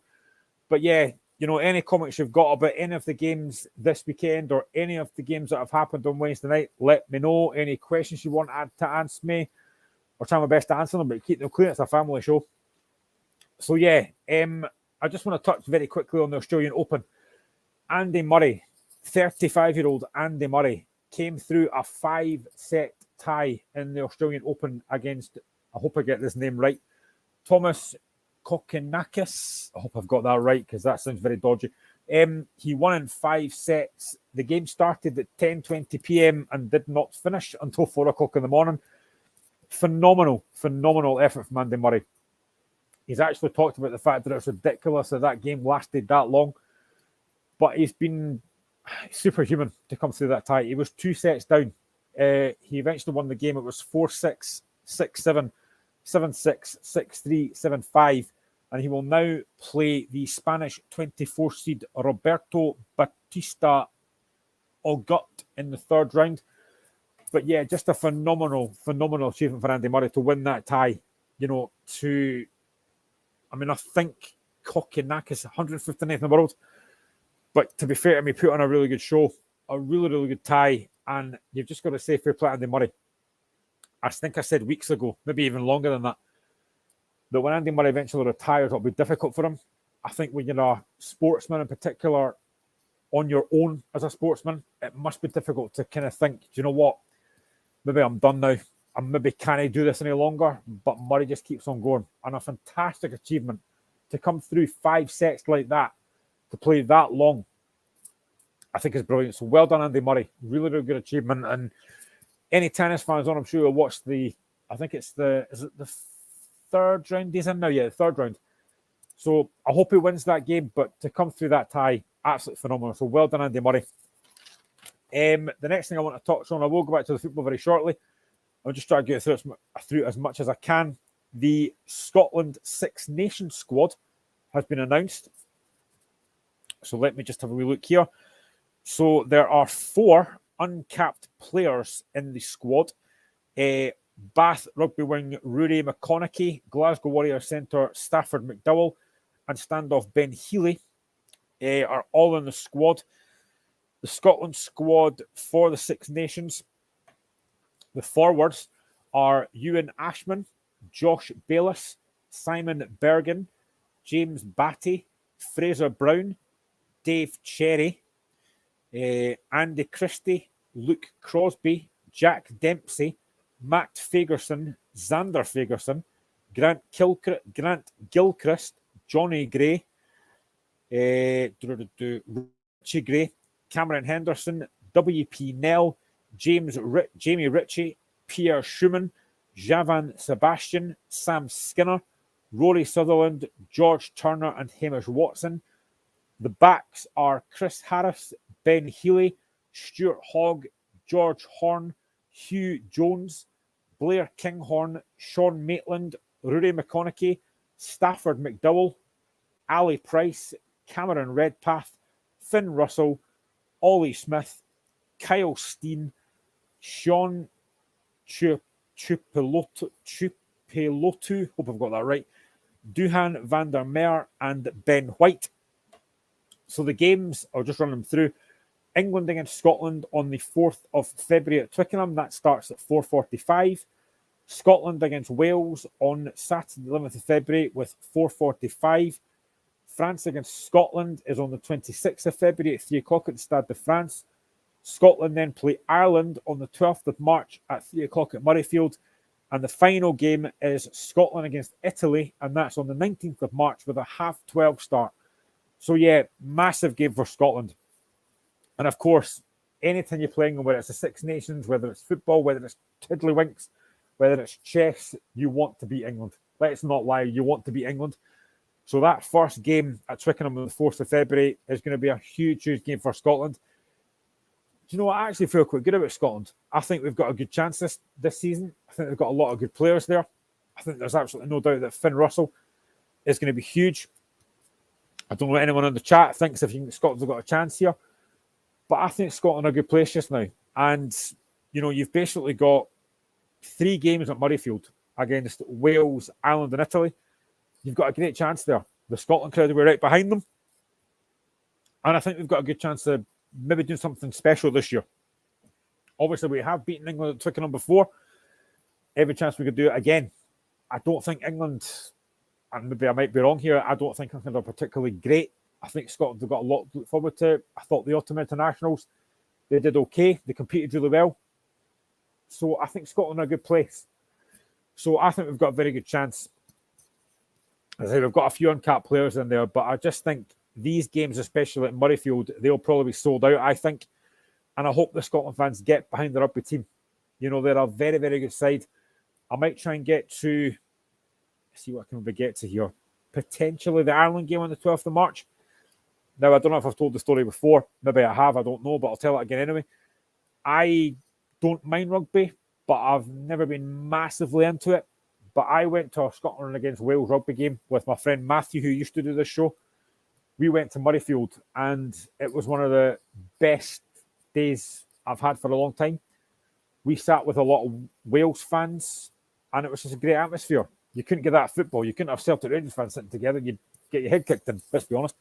But yeah, it was a great atmosphere, and I loved it. And I just think rugby games are... There's a lot of people who don't watch the show that aren't rugby fans. It's a really, really good sport. A really good sport to get behind. And when it comes to Scotland, I will back Scotland in anything. I really will. I watch Scotland playing anything because I'm a massive sports fan, as everyone knows. So I think Scotland are in a very good place just now. I think we've got a very good chance. Rod Morrison said, added some good players, so Scotland have a great chance, but it's all about World Cup prep. I don't disagree with that. I think, again, the World Cup, when it comes around, again, whether it's football or rugby, it doesn't matter. Scotland have got a very good side here. You know, we do have a few uncapped players in the team, but there's a lot to look forward to for the Scotland team of rugby. And I think the Six Nations is something that, again, I like the Six Nations rugby. It's a tournament that I can get behind. It used to be the Five Nations again. I was behind that as well. I think the Six Nations is great. Scotland, I honestly think Scotland have got a chance. And that game, that opening game, I always think if you go in the opening game at anything, any tournament, you give yourself a chance. So I think if Scotland can win this opening game at Twickenham, it would be a huge, huge boost. And there's no reason why Scotland can't do that. The World Cup, it will be difficult, of course it will be. But there's no reason that Scotland can't look forward with a lot of enthusiasm to the World Cup. So yeah, I think there's a lot to look forward to from Scotland. And I know that, you know, some Scotland fans are still not fully behind from what I've seen anyway. Gregor Townsend, but I think he's done a great job. I really, really do. He's a very good coach. So I think there's a lot to look forward to from the Scotland team. And yeah, do you know, I'm looking forward to the Six Nations. As I say, it starts on the 4th of February. I'm looking forward to it. And hopefully, fingers crossed, come on, Scotland. But let's get back to the football. Again, I'm going to look back to the Scottish Cup again. I'm going to try and pick a couple other games that I think could be potentially decent games. Let's look at Kilmarnock against Dumbarton. Again, Kilmarnock should win that quite comfortably. But if I'm Dumbarton, I'm looking at Kilmarnock's form, and I'm thinking, Kilmarnock, as I said before, they don't score a lot of goals. So I think you give yourself a chance here. Dumbarton, again, maybe not a great run, but it's cup football. I said before, I love the Scottish Cup weekend. I really do. I would rather Hearts weren't playing Hibs, but there they go. I just think the Scottish Cup weekend is great because you do have potential for shocks. I don't know if there'll be many in the Scottish Cup, but could Dumbarton come on to be one of them? You know, the longer that game goes at 0-0, the longer Dumbarton might think we could sneak something here. As I said, Kilmarnock defensive are not great, so there's a chance for Dumbarton. I think there's a chance for Dumbarton to do something here. But you would obviously think Dumbarton should win. Kilmarnock should win that game at home. Again, anyone that's watching this show, I'm just not a massive fan of these artificial pitches. I used to play on them when I was younger, and I wasn't a massive fan of them. I know a lot of folks say you don't get injured on them that much. I'm just not a massive fan of plastic pitches, artificial pitches. But I think Kilmarnock probably will be too strong, but it won't be an easy game, that I don't think. Yeah, Rod Morrison says Rangers away to St Johnstone. I did touch on that earlier. I do think Rangers will win that game, but St Johnstone have a chance. They did beat Rangers not that long ago in the league. But I don't know if you were watching earlier on, Rod. I know you're one of the guys in my group chat. But I did mention the fact that St Johnstone have given up 3 stands to Rangers fans, which I think is an embarrassment. And I won't back down on that. I think it's shocking that St Johnstone are giving Rangers 3 stands for that. I think you've got to accommodate your own fans. There's going to be only 300 St Johnstone fans of that game. I'll say it again. 300 home supporters. That is shocking for a Scottish Cup 4th round game. I mean, I just think it's embarrassing. As I said, as an outsider looking in, if I'm looking at it and thinking, wait a minute, why is there full of Rangers fans here? I think it's shocking. I really do. So, Media Grow UK says, come on, the Rangers. Do you know what? Obviously, a Rangers fan here, Media Grow UK. I want to ask you, I'm going to throw this out here. because I've got half an hour to go. I'm on my own and I need something else to happen here. So I'm going to fire you questions here. Media Grow UK, your thoughts on Michael Beale so far? Are you impressed with what he's done so far? Are you happy with performances of Rangers so far? And do you think that Ryan Kent and Morelos will still be Rangers players by the end of this window? Media Grow says, yes, he is very happy with Rangers so far. I think from what I've seen so far of Rangers, and again, I have said this before in some of the chats as well, that I think what Michael Beale's done, he has got a Rangers team that maybe weren't great under Van Bronckhorst. He's got them winning games, and that's all you want.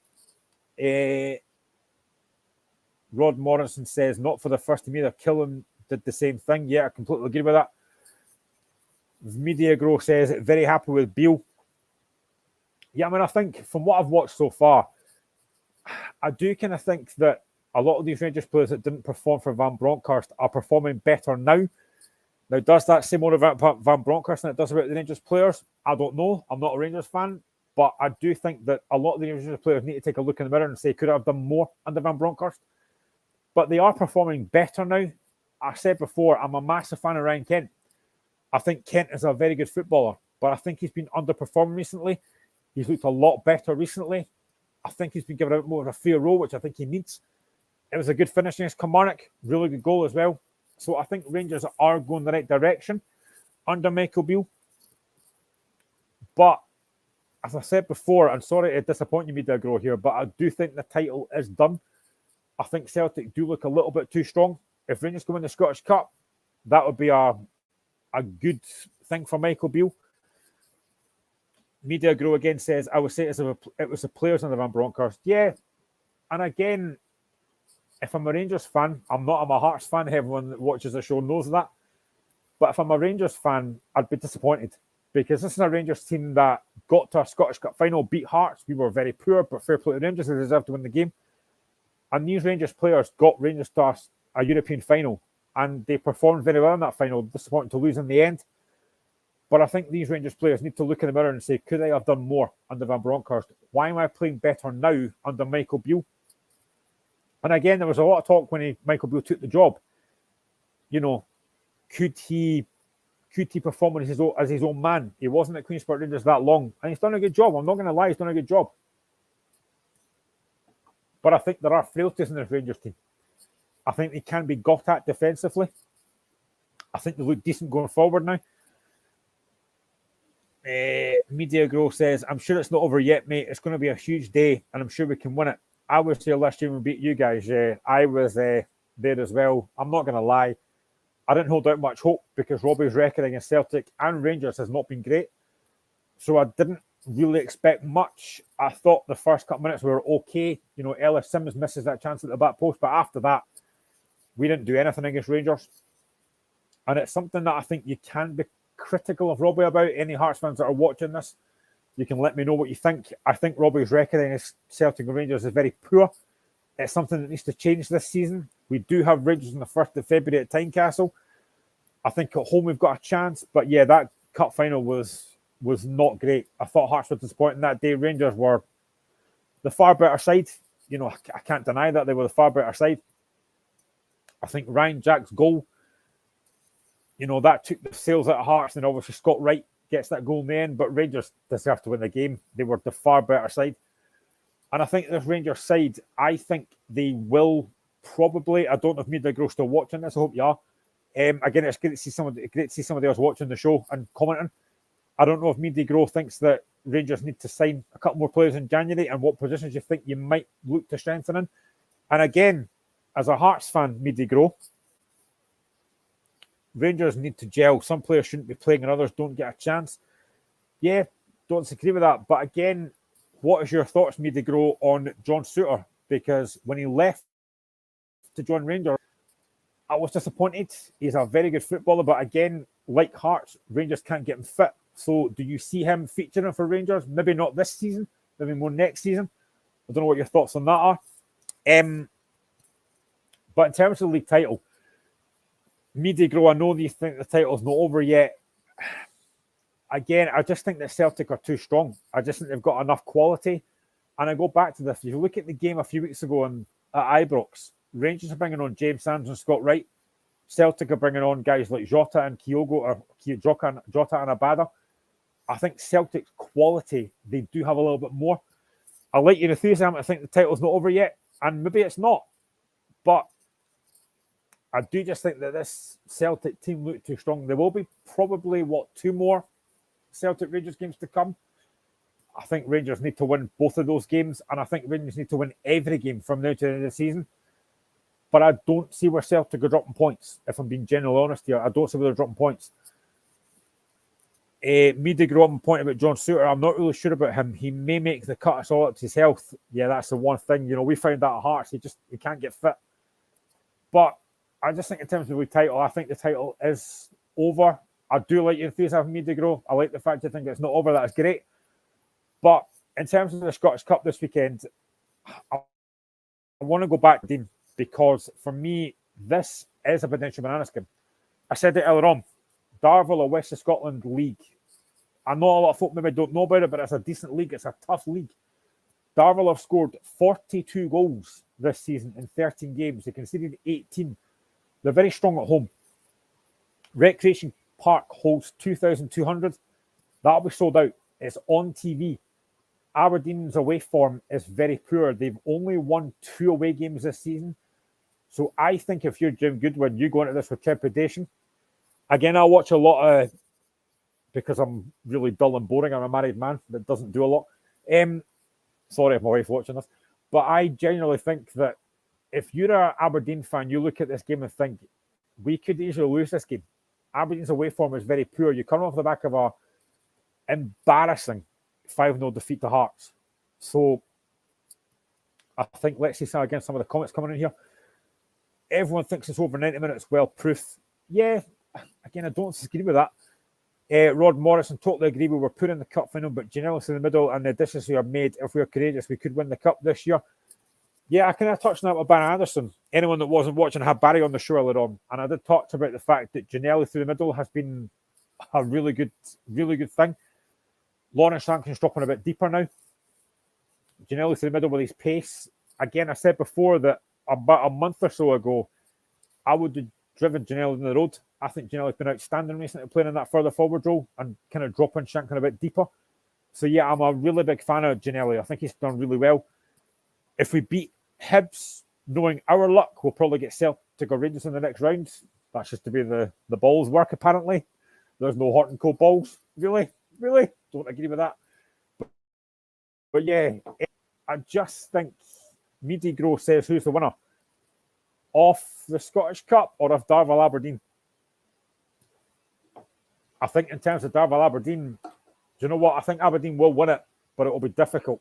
I really do think it will be a tough game for Aberdeen. They're off the back of an embarrassment for Wednesday night. This is a tough game, and if I'm Darvel, I'm starting this game well. If we start the game well, get the crowd on side, it'll be a difficult game. It'll be a tough atmosphere. And if I'm an Aberdeen fan travelling to Darvel, I am probably not confident. Again, I'm on Twitter, as everyone who watches this show knows. And I've seen a lot of Aberdeen fans say that Goodwin needs to go, which I do feel is a little bit harsh. They're still in a good position. They are 9 points behind Hearts. There's a long way to go. But they are 9 points behind Hearts. But they need to sort their away form out. 2 away wins all season is not good enough. Now, again, I talked about it earlier on. Michael Beale came out in the comments that Aberdeen are the third best team in Scotland. You might want to rethink that now, Michael, because they've not been the third best team for a while now. Hearts were the third best team last season. We're the third best team now. The league form doesn't lie. I don't know where Beale got those comments from, but you know what? Everyone's got their own opinions. You know what? I think Celtic will win the league. Media Grow doesn't agree. That's fine. It's all about opinions. But I just think going into this tough game against the West of Scotland side on TV, I honestly think this could be, I've said it earlier, I think this could be Aberdeen's Brora moment. I really do. You don't know what to expect from these teams. They've got nothing to lose. So this is a potential banana skin. I did my prediction earlier on. I do think it will be 2-1 Aberdeen. It's not going to be easy. And if I'm Darvel, this is a game I'm looking forward to. I mean, imagine if Darvel from the West of Scotland Premier Division get to the 5th round. That would be incredible. And I'm not going to lie, I love fairy tales. I really do. I was a fan, and I know a lot of folk might not agree with this because of the way it was done. I was a fan of Gretna. I thought they were brilliant. They came through all the leagues. Media says, Celtic may win the league, we will take the Scottish Cup. There's every chance that could happen. I really do think there's every chance that could happen, depending on the cup draw, obviously. But I was a fan of the fairy tale of Gretna. You know, coming through the leagues, I know it was only one person's money that was doing it, but to come through the leagues, to get to a Scottish Cup final, I actually quite liked it. I didn't in the cup final in 2006 when they took Hearts to penalties. I did not enjoy that one little bit. It was relief when we won it. But I just think it's great, you know, seeing these teams. Like Queen's Park at the moment, it would be an absolute fairy tale if they come up. Media Grow again says, we have everything to gain and nothing to lose. Points-wise, we have fixed it. Yeah, I don't want to read that about it there. So, yeah, you know what? There is still a long way to go, but I just think Celtic will win the league. Media Grow says, was an amazing experience seeing Gretna come up, and I think it was. I mean, you had guys like, you know, James Grady playing in the Premier League for Gretna. And I thought it was a great experience. I know a lot of folk don't agree, but I quite like these kind of fairy tales. And again, Queen's Park, who I think I did mention earlier, their game tomorrow against Inverness is off. Again, that's a game that I think Queen's Park could have won up in the Highlands against Inverness. So I think if Queen's Park can come up, and I genuinely hope they do, and I know I've seen a few folk and I've seen a few podcasts and stuff saying that if Queen's Park come up, it would be an embarrassment. I don't agree. I genuinely do not agree with that. You know, I'm a Scottish football fan. I'm a Hearts fan first, but I'm a Scottish football fan, and I want to talk up Scottish football. If Queen's Park come up to the Scottish Premier League to take on teams like Celtic, to take on Rangers, to take on Hearts, to take on Hibs, why would you not get excited about that? I think that'll be incredible. I really do. And I think for anyone that doesn't think it's great, I completely disagree. You want to, you know, I like to think I'm still a big kid and like to believe in fairy tales. And I just think if Queen's Park come up, it would be amazing. And I don't think it would be an embarrassment. I think at home in particular, would be a decent team. Yes, they might get heavy defeats, but who cares? It's Queen's Park. You know, they're an institution. We all know they're an institution. And I just think if Queen's Park come up, it would be fantastic. So I am right behind that story if they come up. Like I was with Arbroath last season. I wanted Arbroath to come up. They couldn't quite go over the line. You know, I, along with many other football fans that aren't Kilmarnock fans, wanted Arbroath to beat Kilmarnock last season in that final. And it would have been great. But listen, fair play to Kilmarnock. They did the job. They came up. But why would you not want Queen's Park to come up? And I've said before as well, the Championship is such a competitive league. I say it probably most weeks. There's probably about 6 or 7 teams that could win that Championship. It's such a competitive league. So I think it would be great if, I mean, I genuinely think, and I've said this again to Michael as well, whoever goes down from this league, whether it's Kilmarnock, whether it's Ross County, whether it's Dundee United, will find it very hard to come back up because it's a very, very tough league. So if you go down, it can be very hard to come back up. So yeah, I just think if Queen's Park come up, it would be great. I really do. So I am now putting my neck on the line here. I want Queen's Park to come up. If anyone in the group, if anyone on the chat agrees with that, give me your thoughts. But I genuinely think it would be great if Queen's Park come up. So we now have about 15 minutes of the show to go. I have touched on pretty much everything I've wanted to try and touch on. But for the last kind of 15 minutes or so, I'm going to open it up. Anyone that's got any questions about any of the football or anything else you want to ask me, keep it clean, as I said. But I am going to go back to my favourite subject that I kind of touched on before Barry Anderson came on the show, and it is VAR. I know you're thinking, oh no, why are we touching on VAR again? But do you know what? It's my show. I can do what I want. But yeah, I just think VAR has been such a difficult subject recently. And I do want to touch on it because, and again, I've mentioned it again, the handball rule is something that needs to get sorted out and needs to get sorted out very quickly. What is a handball? What isn't a handball? Because I know there's a lot of Celtic fans, if you're watching the show, will be thinking, oh, we've been on the end of horrendous decisions this season. Yes, you have, but the games you've been involved in, you have won them. Now, again, I don't want to I don't want to get taken off air here. But, and I know that we've got a lot of Celtic fans watch this show, and I know that we've got Celtic fans in our chats as well that do think that there is a lot of conspiracy amongst referees and stuff. I'm going to say right now, I don't agree with that. I think what I would say is there's a lot of poor referees. I don't think there's a conspiracy. I think every team is on the end of poor decisions. It will happen to everybody this season. There's no debate in that. St Mirren fans can claim it's happened to them this season. You look at the game against Hearts last week, Kyra was handball. Now again, based on what I've seen so far this season, that could easily have been given. I was delighted it wasn't, obviously, but I could see why people might have thought it was a handball. You know, but I think if you watch it again and watch it from different angles, he is trying to take his hand away. So I can see why it wasn't given, but again, I can see why people might think it should be given. And then there's the one on Wednesday night where Lawrence Shanklin getting the penalty for the handball. I can see why that was given, but I can see why it wasn't given. I don't think Liam Scales does a lot wrong. It's the ball in from the corner. He's not looking where his arm is. The ball's down kind of by his side. It does hit his arm. But again, it's one of these I can see why it was given. But if it wasn't given, I wouldn't be thinking, you know what, that's a poor decision.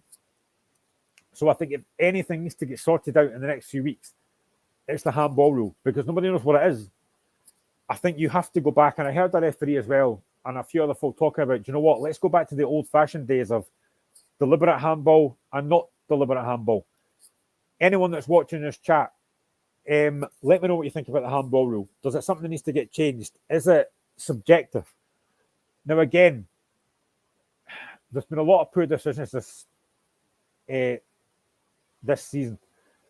I said at the time, if you're going to bring VAR in, you bring it in at the start of the season. You don't bring it in halfway through a season. But it was brought in halfway through a season, and for me, sometimes it works, sometimes it doesn't. But the one thing I would say again, sorry, when you're talking for 2 hours, you need a drink occasionally, and it is only tea. But I just think that, again, something that frustrates me at times is the fact that some referees go to the monitor and some referees don't. Now, if I'm a referee, and I'm glad that I'm not, but if I'm a referee and there's a contentious decision and the VAR guy tells me that's not a decision, that's not a red card, that's not a penalty, whatever, I would want to go and look at the monitor myself and so, do you know what? I want to check that just to make sure. But some referees are not doing that. I think for me, I think you should go to the monitor and double check. You know, don't take the word.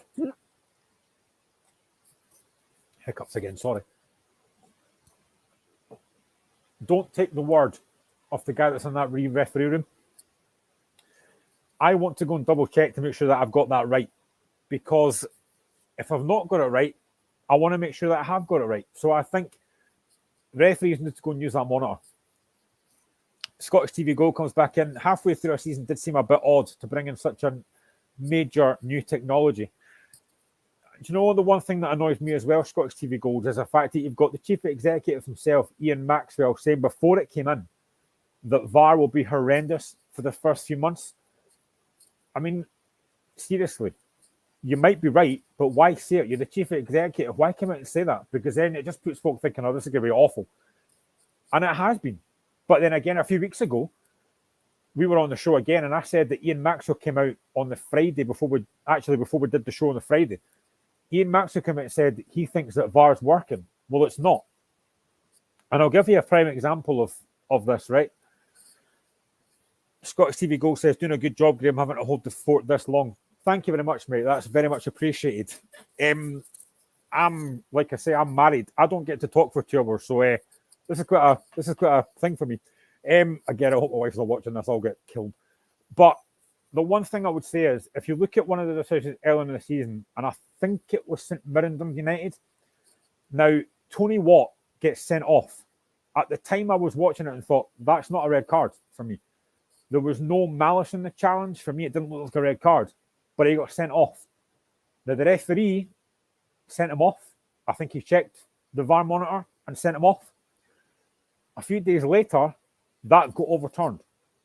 So that, to me, completely defies the logic of VAR's working. Because how can it then get overturned when your referees looked at it and the guy in the monitors looked at it? So VAR for me isn't working. I think for me, every referee should be going to look at the monitor and say, do you know what? I want to double check this just to make sure in my own head that I'm right. If I'm not, I've made a mistake, fair enough. But I'm not having a guy telling me that that's the decision you should be making. And again, I could go on my soapbox about this, but again, for me, another big thing about VAR, and again, me and Michael touch on this, is how long it takes. It takes far too long to make a decision. If you are taking, VAR was brought in, we were told VAR was brought in to make clear and obvious errors. If you are taking 3 or 4 minutes to make a decision, then that is not clear and obvious. How can it be? You should be able to make a decision in about a minute. If it's clear and obvious, it's a minute it should take. No longer than that. And again, I've seen a few games at Tynecastle this season where it's put on the monitor, checking handball, whatever. And fans are in the stadium going, you know, what's looking at the watch? Why is this taking so long? So again, that's got to be quicker. And again, I've seen a lot of folk, pundits and stuff, talk about this. It has to be quicker, and it does, because it shouldn't be taking that long to make a decision. So yeah, I think VAR's got to get better. Now, we are only in January. I hope it will get better. I don't know if, again, anyone in the chat can agree with me here. I think it has got better in the English Premiership, but then they've had it longer than us. So it needs to be ironed out and it needs to be better. And the one thing that needs to be better is a handball rule, because I still don't know what's a handball and what's not. I don't understand the rules. I know IFAB, I think, are trying to look at this and make it clearer. And I hope that does get sorted, because the handball rule is one that needs to get sorted. And again, I'll go on my soapbox again about this. But one thing that really, really irritates me, I wish I hadn't started this now, but one thing that really irritates me is the offside. Now, I know that linesmen or assistant referees can't put their flag up until later on, but seriously, if you see something as genuinely offside, put the flag up, not 10 minutes later, because it is so infuriating. You're watching a game and you're watching a guy going through on goal and you're thinking, oh, brilliant, 1-0. And then you're watching the decision that's offside, and you can see it's offside, but they don't put the flag up till 10 minutes later. And I've said this before as well, somebody's going to get injured, seriously injured, because of an offside decision that is clearly offside. But if you're a defender, and again, I was told this from a very early age, you don't stop until the referee blows his whistle. So if I'm a defender and I'm chasing a guy who is clearly offside, but if I'm chasing a guy and the flag hasn't gone up, I'm putting a challenge in. And if that challenge is not a great challenge and it injures somebody, well, that's not my fault. Put the flag up. So that, again, that needs to be changed as well. Get that flag up. As soon as you see it's offside, put the flag up. Not 10 minutes after the event, because it's really, really irritating. So, yeah, we've got about another 8 minutes left of the show. Scottish TV Gold again comes in and says VAR has got better in England. They seem to manage to let the game flow whilst taking decisions, while our game has stopped for a few minutes before being allowed to. Again, it's something that needs to get sorted out and make it a lot quicker, because, again, on Wednesday, watching the game live, I wasn't there, but I watched the game on TV. And again, I watched the game with Willie Collum. I didn't know what was happening. And then it came up on the wee monitor, checking for a handball. But that took about 4 or 5 minutes to decide that was a handball. You've got to be quicker at this. You know, it's so important to get these decisions right. Now, the game was 2-0 at the time. It didn't make a massive difference. But again, that could have been a huge decision. So you've got to get these big decisions right in these big games. Because again, I've mentioned it before. This could cost teams top 6. It could cost teams promotion. It could cost teams relegation. You cannot get these decisions wrong. And I just think VAR is making a bit of a mockery of itself at the moment. So the handball in particular has got to be sorted out. We are now 5 minutes to go before the end of the show. And I'll be honest, I'm glad the show is nearly ended, because I am knackered doing this show for 2 hours on my own, apart from Barry Anderson. So let me again just talk about the game, a couple of games this weekend. St Johnstone Rangers on Saturday is a 5:30 kickoff. Celtic against Morton, 12:15. The other games are at 3 o'clock. There is pitch inspections tomorrow. because of obviously weather we'll be having. As I said earlier, I do think Rangers will beat St Johnstone, but it'll be tough.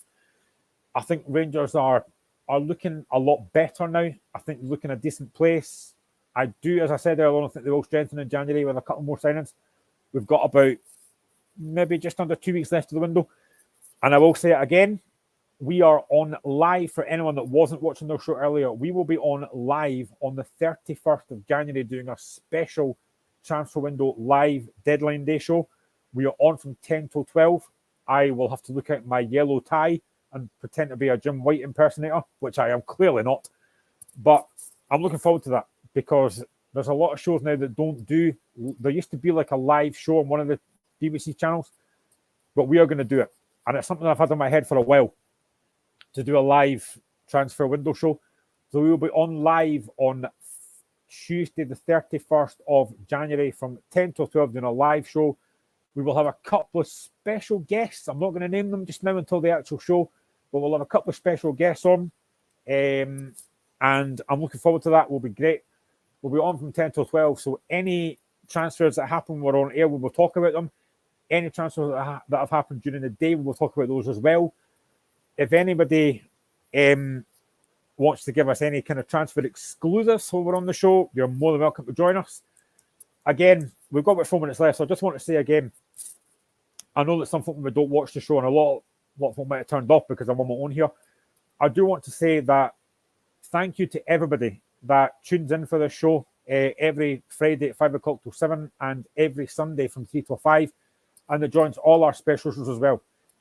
Obviously, we don't get paid to do the show. We do it because we love sport. I know a lot of folks talk about the fact, it's Independence Live. Why are you doing the show for a sports show? But you know what? We love talking about sport. We love doing sports shows. I am a very passionate sports fan. I'm a very passionate Hearts fan. And doing live radio is something that I love doing. And we do sometimes get a few negative comments that I don't read out that say, why are you doing the show on Independence Live? But you know what? I couldn't care less. I love doing this show. I love being part of this team. Myself, Michael, Dave, Reagan, who does the show.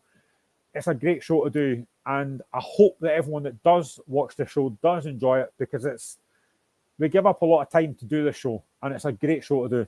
And I will never, ever apologise for doing the show because it's great. So I just want to say to all our loyal listeners and anyone else that's tuned in tonight, thank you so, so much for watching us live because we do appreciate all the comments and feedback we get. So thank you to everybody that's joined us live tonight. It's been a great 2 hours, even though I've been really doing this on my own. It's been struggled. Thank you to Barry Anderson for joining me as well to talk about the Hibs Hearts game. I will just finish on that as well. I do think it's a massive, massive game. There is probably more pressure on... Is there more pressure on the Hearts? Probably, because we're favourites to win the game. But it's a difficult game to call. Now, I genuinely don't like derby games, mainly because I do get nervous for them. I'm not really that nervous for Sunday because, we do tend to win the derby games, but it'll be a difficult game. Hibs at home are a very difficult side. It'll be a tough game. Scottish TV Gold says, thanks to you guys too for all your efforts. Thank you, Scottish TV Gold. You are, again, like everyone that comments on this show, you're a massive part of the show. It is great to get your comments. And listen, to anybody that watches a show that has people that like sport, love Celtic, love Rangers, love Hearts, love whoever you want. If you have anyone that loves sports and loves football and wants to get involved, tell them about our show.